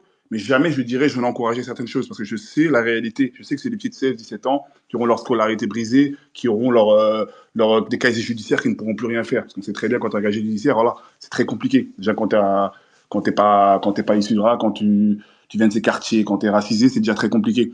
Donc il y a tout ça qui fait que je pense qu'il faut mettre ça, peut-être un peu différencier les deux, entre ce qui existe politiquement et ce qui existe dans les faits. Et ce qu'on a vu, et c'est comme ça a été dit, hein, c'est pas nouveau, ça aussi je vais pas répéter, ça a été dit, depuis les années 60, depuis, on a parlé de la guerre d'Algérie, on peut parler d'après, on peut parler ce qu'on appelait de ce que faisait, de ce qui se passait, des gens qui étaient tués, il y a eu plein de choses, mais c'est vrai qu'il n'y avait pas toutes ces médiatisations. Donc tout ça, ça reste en tête. Donc moi, voilà, pour moi, ça, c'est très important. Ensuite, moi, j'ai vu que ça a parlé un débat que j'aime bien parce qu'il se trouve que c'est très intéressant que vous en parliez quand on a parlé de la gauche tout à l'heure. C'est très bien qu'on en parle. Moi, je me rappelle encore une fois et je le répète, stop, arrêtons de dire que le PS, c'est pas la gauche, que le PCF, c'est pas la gauche. Moi, je le répète et il y a encore quelques semaines, je me suis fait sur un espèce de gauche, on a fermé le space, on a dit oui, je vais pas comprendre, on a ramené une personne qui a voulu faire l'intellectuel, on montrer c'est quoi la gauche, c'est quoi la social-démocratie, le blablabla. Non. La réalité, c'est que, comme vous l'avez dit, quand tu vis en banlieue, tu as beaucoup de villes qui sont dirigées par le PCF, dans un sentier rouge, par le PS. Maintenant, ça commence à Europe Écologie Les Verts, mais depuis 20, 30, 40, 50 ans. Mais ces gens-là votaient pour la gauche. Quand, en 2012, ma génération, on a voté Hollande, on a voté pour la gauche. Quand nos parents votaient Mitterrand en 81, ils votaient pour la gauche. Donc, arrêtons, s'il vous plaît, c'est pas comme ça qu'on va récupérer les électeurs. De venir dire sur les spaces, ah ben non, la vraie gauche, c'est que Mélenchon, tout le reste, c'est pas la gauche. Non. Matériellement, il faut dire aux gens, c'était la gauche, ils se présentaient comme tel, c'est ce qu'ils faisaient. Jusqu'à aujourd'hui, beaucoup de ces municipalités sont gérées par le PCF. On sait que c'est le PCF qui a énormément de le PS, et moins le PCF, mais beaucoup le PS. Et oui, ils se disent de gauche. Donc après, la réalité, c'est expliquer aux gens, oui, pourquoi aujourd'hui, avec les programmes qui existent, pourquoi aujourd'hui on veut changer les choses, pourquoi la gauche aujourd'hui, elle veut faire avec les concernés, plus venir d'en haut, avec des gens qui viennent d'en haut, mettre des politiques qui ne concernent pas les gens. Mais de venir dire c'est pas la gauche, c'est trop facile. Et moi, je le répéterai à chaque fois, et surtout, encore une fois, les non concernés. Et ils sont pas là, mais tu as des gens non concernés qui te prennent de haut avec leur intellectuel et venir te dire ah, mais non, tu sais pas c'est quoi la gauche. Si, je sais c'est quoi la gauche. Comme moi, j'étais dans les quartiers quand en 2012, en 2007, bien avant, à chaque fois, on nous a dit votez pour la gauche, votez pour Hollande, mon ennemi c'est la finance, on va mettre des certificats, la police ne vous contrôlera plus, le droit de vote des étrangers, vos parents, aux grands-parents qui n'ont pas le droit de vote, ils voteront, ils n'ont jamais fait, c'est la gauche. Ça, je ne l'oublierai pas et je le répéterai à chaque fois. Et quand je vois des gens, t'as beau, et pourtant, moi, je suis un électeur LFI, hein, mais je le dis, jamais je vais voir aborder une personne, même dans ma famille, dans mon entourage, dans les gens avec qui j'ai grandi. Il y en a qui ne sont pas politisés comme moi, je leur dirai jamais ah non, non, non, Hollande, c'était pas la gauche, hein, c'est maintenant la vraie gauche. Ça, encore une fois, c'est un truc sorti, je sais pas de quel livre, de quelle université, de quel think tank, mais ça n'existe pas dans la vraie vie. Tu dis ça tu vas te faire balayer. Je vous dis les termes, tu vas dans certains. Non, mais t'as raison. En fait, l'analyse politique. Ça, faut le répéter, parce que, Ahmed, moi, je te dis, après, je vais pas dire de nom, mais on m'a sorti d'un space, carrément, il y a quelques jours. On a voulu me faire passer pour un fou, parce que j'ai dit qu'Hollande, on passe à parler de quoi que ça parlait du Rwanda, voilà, que Mitterrand avec le Rwanda, c'est la gauche. On m'a dit, ah non, non, non, Mitterrand, c'était pas la gauche. Vous foutez de notre gueule. C'est pas ce qui existe, mais ce que les gens ont la représentation, c'est ça. Et Binza, c'est ce qu'il disait. Quand il te dit, voilà, lui, il a grandi comme nous, il est né à la fin des années 80, début des années 90, c'est notre génération, pour nous, c'était ça la gauche. Maintenant, on peut tourner la page, mais de venir nous répéter à chaque fois, c'est pas ça, ça ne changera rien. Voilà.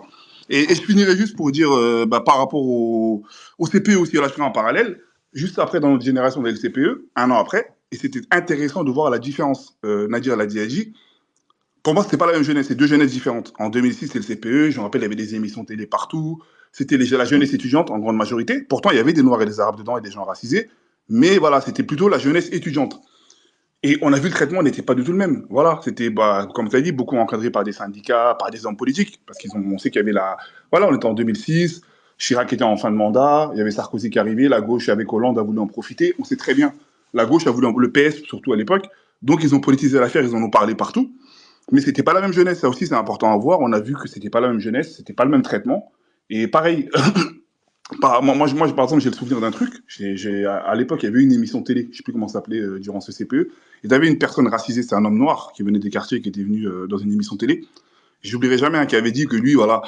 D'ailleurs, on l'avait insulté tous les noms, qu'il avait été payé, qu'il était venu dire que lui, le CPE, ça ne le dérangeait pas trop. Parce que pour lui, voilà, le fait qu'il n'a pas de travail, il n'a pas de diplôme de qualification à l'époque. Et lui, d'être payé même moins que le SMIC, il aimerait bien. Bah, tu avais tous les gens, bah, certains bourgeois qui ne comprenaient pas, mais ces gens sont des traîtres à leur cause, traîtres à leur classe, le discours marxiste et compagnie. Pour moi, ça marquait beaucoup de choses. Moi, ça m'avait marqué, tu vois. Parce que je me dis, oui, quand tu as des gens, ton entourage, quand tu as connu des gens qui galèrent, qui n'ont pas d'emploi, qui n'ont pas de travail, en fait, on n'avait même pas, c'était même pas les mêmes problématiques, en fait. Et là, on a vu la différence entre 2005 où des gens manifestaient, comme ça a été dit, pour pouvoir vivre leur vie, pouvoir ne pas, quand tu vois la police ne pas courir. Ça aussi, c'est un parallèle que je vais faire. On a tous en tête le sketch de Jamel 100% de Bouze. Pourquoi tu cours, mais cours. Tu vois, c'est la seule fois où je vais citer Jamel, mais c'est une réalité. Quand tu as vécu en quartier, c'est une réalité. Moi, il y a des moments, bah, je courais, Ouais. je savais pas pourquoi je courais. C'est une réalité, ça Ah, aussi. ouais. C'est pas quelque chose qui, et encore une fois, c'est pas pour faire du concernisme, mais quand tu ne l'as pas vécu, c'est vrai que tu peux ne pas le comprendre, tu vois. Et c'est pour ça que tu avais tout le discours à la télé, t'as rien à te reprocher, pourquoi tu cours, tu te fais contrôler, tu t'arrêtes. Mais quand tu es un enfant de 14, 15, 16 ans à l'époque, c'est un truc tout bête, hein. On a tous vécu ça. On sait, nos parents, bah, il y avait ce truc d'exemplarité. Souvent, nos parents, bah, d'ailleurs, j'oublierai pas, hein, je crois que c'est le père de Zied, qui disait qu'il était en France depuis 35 ans, qu'il n'avait jamais eu d'arrêt maladie, qu'il n'avait jamais eu de retard. C'était l'exemplarité, nos parents, c'est cette génération-là. Donc, quand tu étais un enfant, des fois, tu avais même peur de dire que tu étais au poste, tu es parti au poste de police, même si tu n'avais rien fait. Bah, tu savais que chez toi, ça allait tu allais te prendre des coups. Tu avais les grands frères qui allaient dire tu commences à déraper. C'était ça la réalité. Donc, tu dis, je vais pas de problème. Tout le monde court, je cours. C'est un truc tout bête. Et malheureusement, bah, ce qui est arrivé, ce qui est arrivé, tout ça, c'est un contexte. C'est tout un contexte, en fait. Il sait très bien que même s'il a rien fait, bah, quand tu es confronté à la police, tu vis dans certaines zones, tu sais que tu es présumé coupable. Voilà. Ce n'est pas très bien présumé coupable. Donc, tout ça, c'est une réalité qui existait, que les autres ne connaissaient pas. Ces gens-là se battaient juste pour ça, pour pouvoir vivre dans leur quartier, pouvoir vivre au calme. On a vu ce qui s'est passé. Après, 2007, 2 ans après, oublions pas, Villiers-le-Bel. Laramie et Monsigne, pareil, hein, des mini-motos qui ont été percutés par la police, la même chose, qui sont morts. Père Laram, oui aussi. Tout ça, c'est pour vous dire, c'est tout un ensemble. À cette époque-là, c'était très bouillonnant. Après, tu as eu le CPE, on a vu la différence, je vous l'ai dit. Tu as eu Sarko qui est arrivé, voilà, on a vu le Karcher, le machin, on a tout vu. Mais c'est une période, moi, je pense, qui est très intéressante à utiliser, à analyser. Et voilà, il ne faudrait pas, moi, je pense, penser, encore une fois, que rien n'a été fait. Voilà. Parce que moi, j'ai vu, hein, moi, je me rappelle à l'époque, on a vu Assez le Feu, on a beaucoup vu le maire de Clichy-sous-Bois, Claude Dillin. On a découvert plein de choses, en fait, que des gens de certains ne savaient pas.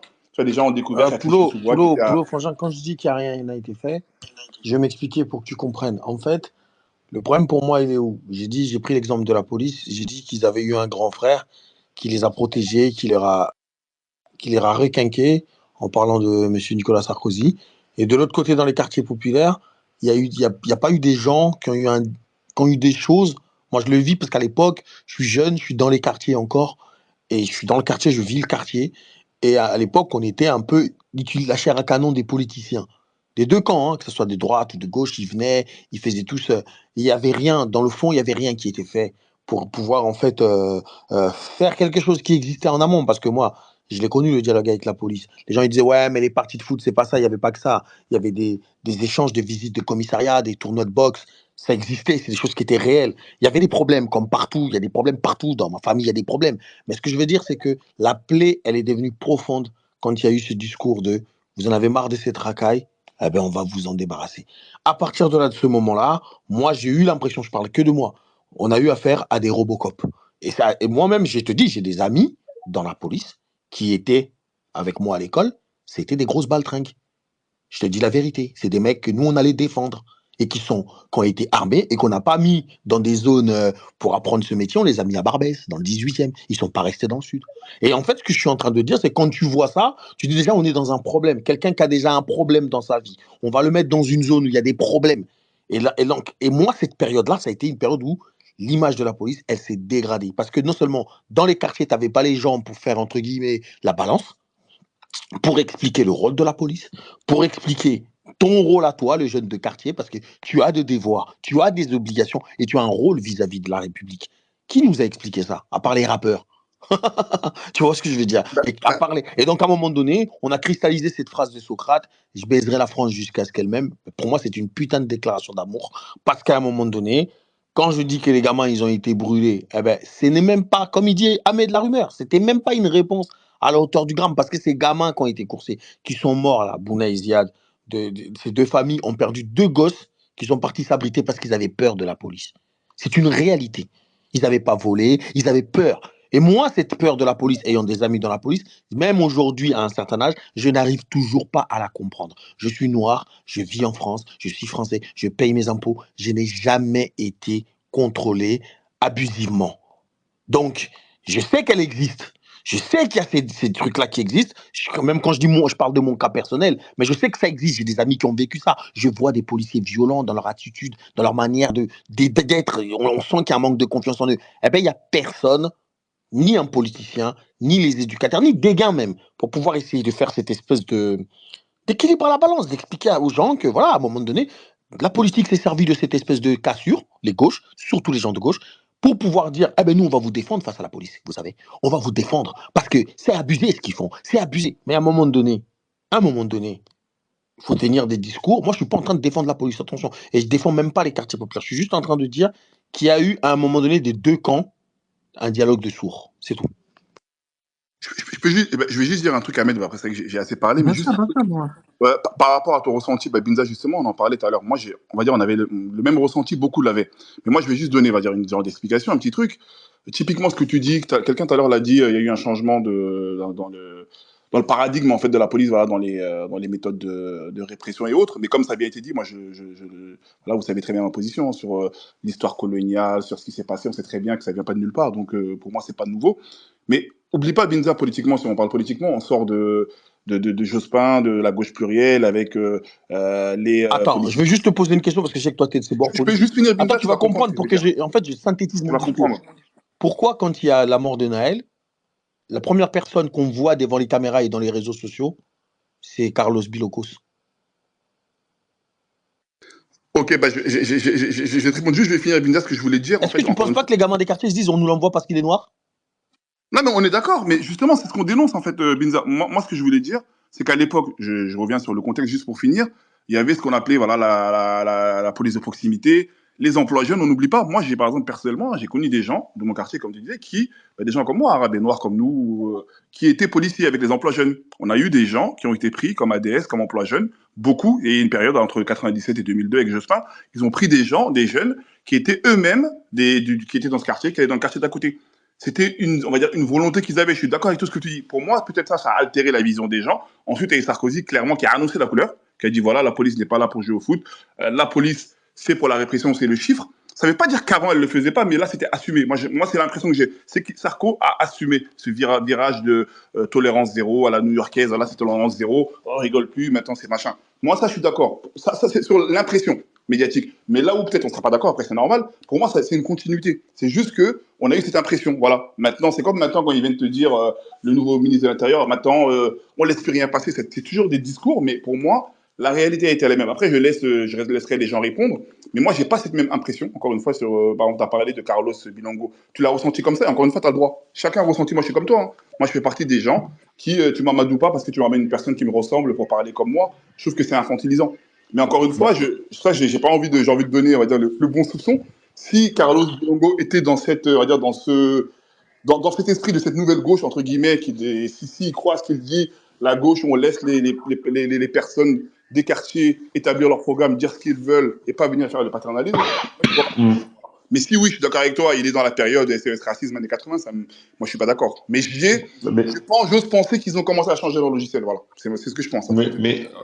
Sinon, ça va rester difficile et on va rester dans le discours de sourd. Hein, Exactement. Si à chaque fois qu'un rebeu au Renoir essaye de faire un pas vers les quartiers, on dit ouais, mais c'est parce que tu veux nous récupérer. C'est un discours de sourd et tu vois, finalement, on reste vraiment dans le truc où chacun boude de son côté, j'ai envie de dire. Ouais, mais Ahmed, tu penses pas que on devrait peut-être recevoir justement ce genre de discours des personnes concernées et non des personnes qui nous ressemblent?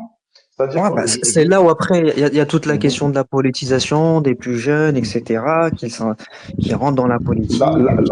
Parce que oui, regarde, on a condamné les bavures policières parce qu'il y a plusieurs bavures policières. On n'a pas dit que c'est tous les policiers. On a dit que c'est les bavures policières qui sont orchestrées par l'État. Pour moi, et ça restera que mon avis. C'est l'État. Tout ça, c'est l'État. C'est, comme j'ai dit, l'insécurité, c'est un fonds de commerce, les gars. C'est un fonds de commerce. Est-ce que tu penses que si l'État aurait tapé sur le doigt des policiers, tu penses qu'on aurait été là? Est-ce que tu penses que ça se serait passé comme ça? Tu vois ce que je veux dire? Et c'est ça, moi, qui m'intrigue, en fait. C'est parce que, est-ce que j'ai besoin forcément qu'on me mette un semblable à moi pour pouvoir me parler? Tu penses pas que j'ai besoin de parler à celui qui m'opprime et qu'il est plus d'accord avec ce discours-là? Tu vois ce que je veux dire? C'est-à-dire que ce soit, moi je suis dans le 93, que ce soit honnête ou à Sevran, quand ça se passe, que ce soit à Clichy, à ce moment-là, qui est-ce qu'il faut qu'il parle? Qui doit parler? Attends, Qui doit parler? on donne la parole à Nadir, Vigita et Actu Police qui vient de monter. Nadir, on t'écoute. Non, il y avait Vigita. non, il y avait Vigita. Vigita, Il y avait rien à Vigita dire aussi et avant, Actu Police. Oh là, Actu Police. Oh, ok. Ah ouais. Ah, Tagine, elle est descendue. Bah, Tagine, on remonte, parce que je sais que t'as attendu Ouais, aussi pas Tagine, mal de elle est temps. Si tu revenue. veux prendre la parole, Ouais, Vigita, on t'écoute. n'hésite pas. Mais Non, moi vas-y, je vais vas-y. être. Peut-être je vais revenir un peu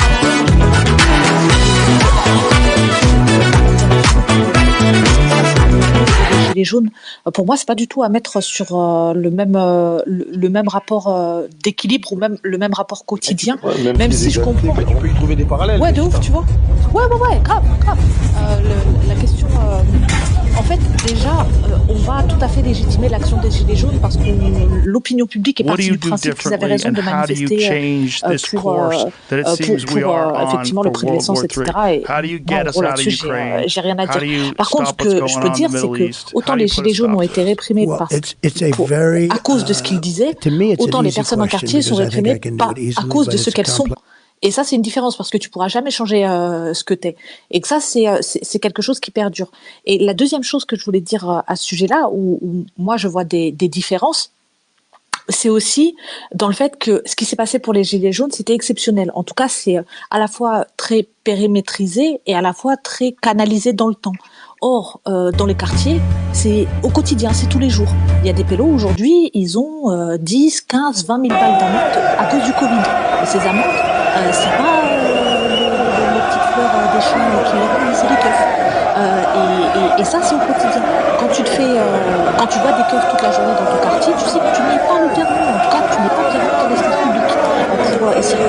Et ce n'est pas une violence. Cette violence-là, elle n'a jamais été vécue par les Gilets jaunes. La violence que vécu les Gilets jaunes, et c'est une violence qui a été terrible, c'est une violence qui est liée à leurs revendications et à la manifestation. Celle qui est vécue dans les quartiers populaires, dans les grands ensembles, dans les banlieues, c'est une violence du quotidien qui s'inscrit et s'ancre dans la pérennité. Et pour moi, c'est super important de faire cette différence-là. J'ai fini, merci. Merci pour ta réponse, Vegeta. Rien à dire, du coup? Incroyable. Pareil, il y a Actu qui a pas parlé, mais du coup j'ai peur, donc je vais peut-être parler avant. C'était la question, c'était qui posait la question, qu'est-ce qui a changé entre 2005 et aujourd'hui? C'est ça la question, je crois. Oui, c'était là où je voulais appuyer, moi, c'était surtout sur la perception de la police ou du slogan "La police tue".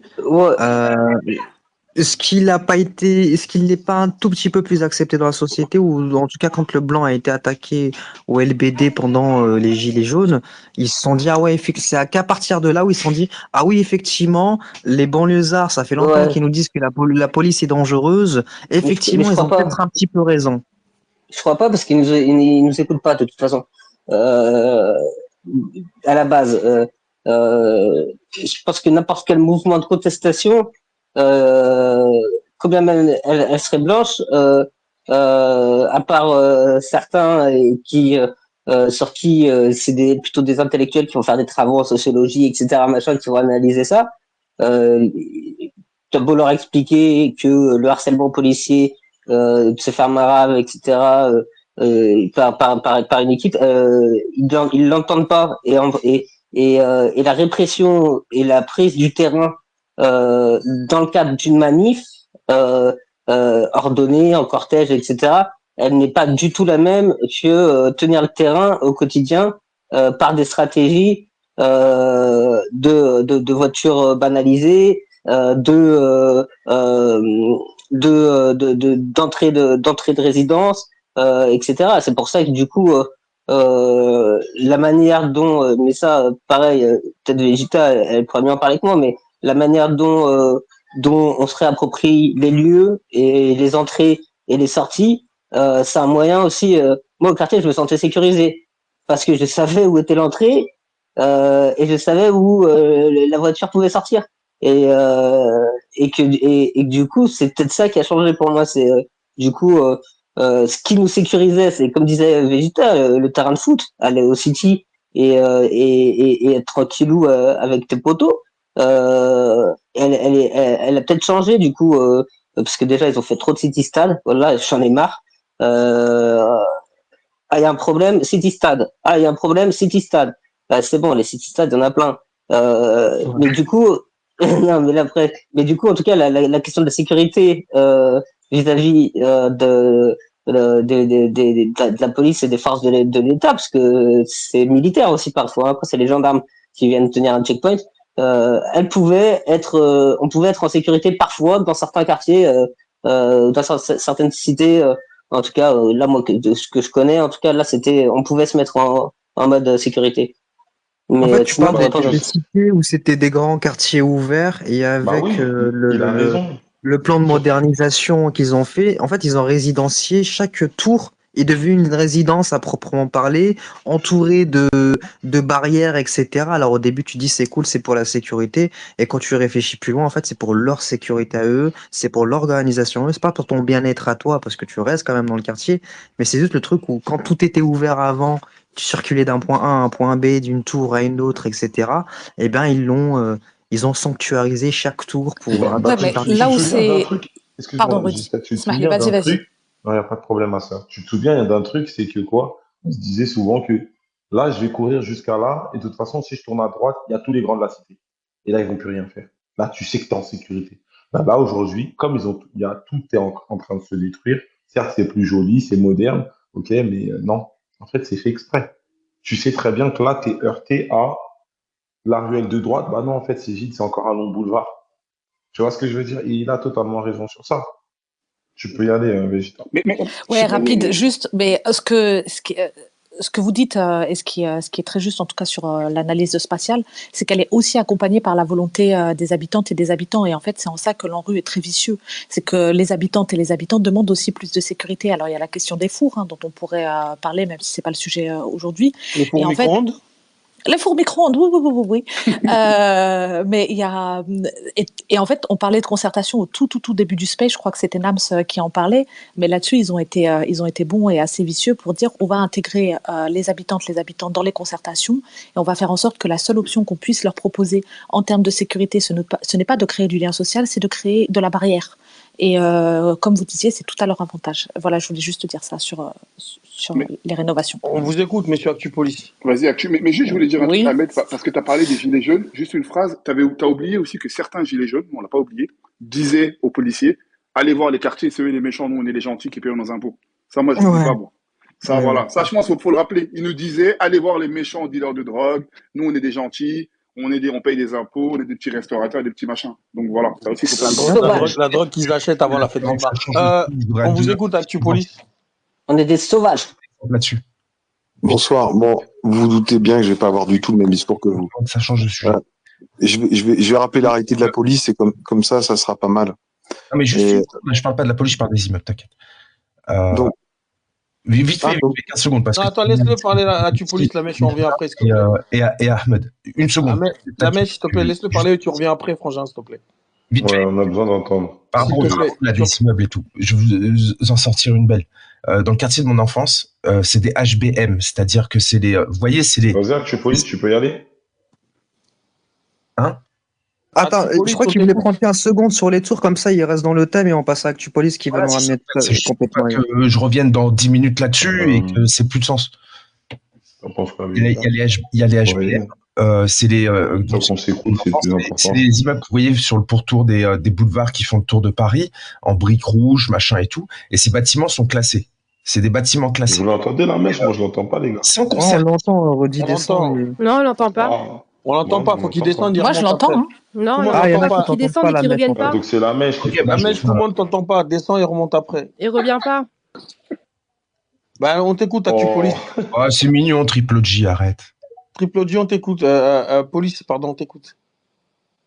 Bon, bien sûr, je vais apporter une autre vision de la chose et des faits. Effectivement, je suis pas du tout en accord avec ce qui a été dit, et je vais comme ça apporter la vision police, et vous verrez comment est le problème côté policier.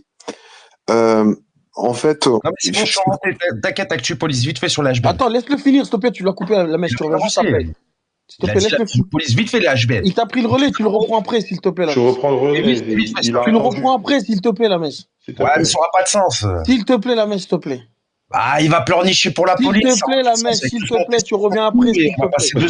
La mèche, s'il te plaît, on l'écoute, s'il te plaît. Je sais que t'es en pétard, mais on a besoin de réponse. Vas-y, merci. On a besoin de réponse. Je sais que t'es en pétard, mais on a besoin de réponse. C'est comment, ça va ou quoi? Salut, Maëlle, ça va bien? Tranquille. On vous écoute, monsieur Actu Police. Non, mais attends, j'ai une question. On laisse vraiment parler les keufs, là? Oui. Bah oui, malheureusement. Merci. Non, il faut comprendre un truc pour voir comment ils pensent. Tu sais. Ouais, mais au moins, regarde, moi j'étais sur les HBM, lui il va défendre ça. Je crois qu'ils veulent le ramasser, Maï. J'étais sur t'inquiète pas. Vas-y, j'écoute. Moi, je suis pas là pour ramasser, je suis là pour comprendre et pour m'infiltrer. Toi, Rudy, t'aimes trop la discussion, là. Oui, non, c'est pas ça. C'est comme ça. C'est comme ça. Ici, on est. Non, mais laisse-le, la mèche, tu reviens après, franchement, t'inquiète pas. Vas-y, reviens j'écoute. après sur les BBL, la mèche, t'inquiète. C'était juste une question pour être sûr que ce soit un keuf. Vas-y, j'écoute. Vas-y, on t'écoute, Actu Police. On va voir comment il fait sans son taser. Alors, non. Pas avec un keuf, franchement. Quand j'entends, ouais, bah oui, non, je pense que c'est intéressant d'avoir les deux versants de la pièce, c'est pour ça que je suis là. Mais après, il y en a certains que c'est insupportable, ils ne veulent que entendre leur voix. On a la télé. Et la mèche, s'il te plaît, Frangin. Eh les gars, s'il vous plaît. Donc, en fait, alors, il faut. S'il vous plaît, dernier avertissement, les gars, s'il vous plaît, les gars, on a besoin de comprendre. Arrête, quoi. Donc, la France était, alors moi, la France était un pays violent depuis toujours, dû au fait que les gens n'étaient pas éduqués. Hein. La plupart je parle de l'après-guerre, les gens n'avaient pas le bac. La mèche, laisse-le parler, s'il te plaît. Allez, parler, les gars. Il est en train de dire qu'on est bête. La mèche, s'il te plaît, on écoute le monsieur. Fais comme si tu étais sur Rire et Chanson. Écoute-le parler, s'il te plaît. Merci. Alors, c'était le risque de... Non, mais Vas-y, au-delà de ça, les gars. On t'écoute, Actu Police. Laisse-le parler. Donc, à l'après-guerre, il y a eu la guerre d'Algérie, la guerre d'Indochine. Les Français sortent de ça, ils ont fait la guerre, ils sont violents. Il y avait environ, c'est les statistiques officielles, à peu près 3000 meurtres par an. À titre de comparaison, nous sommes à 1000 l'année dernière, 1050. Donc c'était une France bien plus violente d'après-guerre qu'il y avait, puisque les gens avaient fait la guerre et ça ne rigolait pas. Alors que les Français étaient beaucoup moins nombreux. Maintenant, nous avons fait effectivement aussi des progrès dans les services des secours, puisque maintenant vous avez des pompiers qui arrivent sur place, vous avez des fibrillateurs, vous avez de la médecine d'urgence qui a été mise en place. T'es condé. Pourquoi tu parles des pompiers? Mais la mèche. L'espérance de vie, c'est grâce au keuf? Les gars, s'il vous plaît.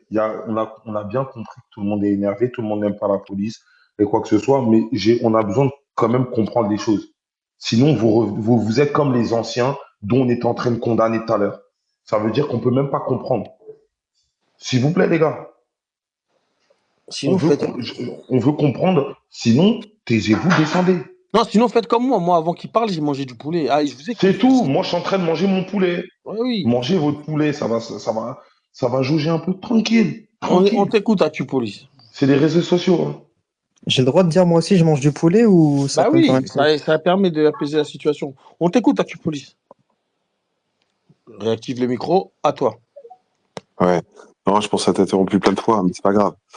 Donc on avait une France d'après-guerre qui était extrêmement violente et qui s'est fort à mesure pacifiée, puisqu'on est descendu quasiment à 600 homicides par an, même si je suis conscient qu'il y avait une progression dans les services de secours qui ont sauvé tout un tas de vies. D'ailleurs, j'en veux pour preuve, nous sommes en train actuellement de monter à peu près à 300 attaques au couteau par jour en France. Attaque au couteau, c'est-à-dire sortir un couteau pour faire face à quelqu'un, pour l'agresser, pour se défendre, pour peu importe. Il y a 300 sorties de couteau, parfois avec des coups, parfois avec des homicides, parfois avec des blessures. Et heureusement, les services de secours ont beaucoup progressé, évitant que la colonne s'affole des homicides. Mais qu'est-ce qui s'est passé entre cette période des 3000 qui descend à 600, parce que la population, je pense, s'est éduquée. Rappelez-vous qu'en 1960... Excuse-moi, Actu Police, je veux bien qu'on te fasse monter. Le titre du space, c'est Bouna et Ziad, on faisait un devoir de mémoire sur eux. Mais merci, ouais. Et en fait, écoute-moi. Attends 2 secondes, Maï. Attendez, laissez-moi parler. Laissez-moi parler, s'il vous plaît. Laissez-moi parler. Je vais lui mettre le contexte. On parlait de devoir de mémoire de Bouna et Ziad. On a voulu t'entendre sur ça. tu es en train de me lire un pavé comme si c'était un procès verbal. Eh, Frangin, t'as vu, regarde. Le truc, il est simple. On a 2 minots qui sont morts parce qu'il y a tes collègues, si tu es policier, entre parenthèses, qui n'ont pas donné l'alerte, qui n'ont pas fait ce qu'il fallait faire. Ça, c'est pas moi qui l'ai inventé, c'est des faits du procès. Et nous, c'est de ça qu'on parle. Quand on ouvrira un COMEX où on veut parler des statistiques, des chiffres, des matraques, des gazeuses, des gens qui bombardent, des violences de la France, là, tu monteras, tu parleras. Si tu as un truc à nous dire sur la mémoire de Bouna et Ziad, avec tout le respect que je t'accorde, je t'écoute. Si tu n'as pas ça à dire, franchement, tu peux partir manger des chips ou regarder le foot. Bon, je t'écoute. Le rugby, regarde le rugby, les gens comme lui. Attendez, je l'écoute. Il a un truc à dire sur ça. Laissez-le parler. Et donc, vous avez une police qui était aussi extrêmement violente et qui est devenue extrêmement molle contre moi. Je répète une deuxième fois. Je te dis, laissez-moi parler. Le titre du space, c'est Bouna et Ziad, devoir de mémoire. Tu as quelque chose à dire sur ça ou pas? Bon, le dialogue étant rompu, je l'entends, on laisse pas parler. Le dialogue étant rompu. Vous n'avez pas parlé de ça tout le long, vous n'avez pas parlé de ça. Binza, quelqu'un qui retweet du F de souche. Bah ouais, le dialogue est rompu. Il retweet du F de souche. Non, mais attends, est-ce que tu as un truc à dire? En fait, c'est pour ça que je suis monté, j'ai dit, mais comment on laisse pas. Enfin, bref, vas-y. Peut-être qu'il avait un truc. Non, en fait, il est monté. Le séparatisme est en cours et c'est déplorable. Qu'il avait un truc. Attendez. La preuve. Écoutez, moi, en fait, j'avais envie d'entendre s'il avait un truc à dire ou de nous apprendre quelque chose comme il a dit. Là, on vient qu'il a rien à dire. Frangin, tu peux descendre par les après, tu nous envoies le fait maintenant, je vais l'entendre tout le monde. T'as des bizarres à dire. Je vais partir là. Une réunion aujourd'hui, je sais pas. T'as rien à dire. C'était pour nous lire le procès verbal. Moi, Binza, je te mens pas. Il avait rien à dire, non, mais redis,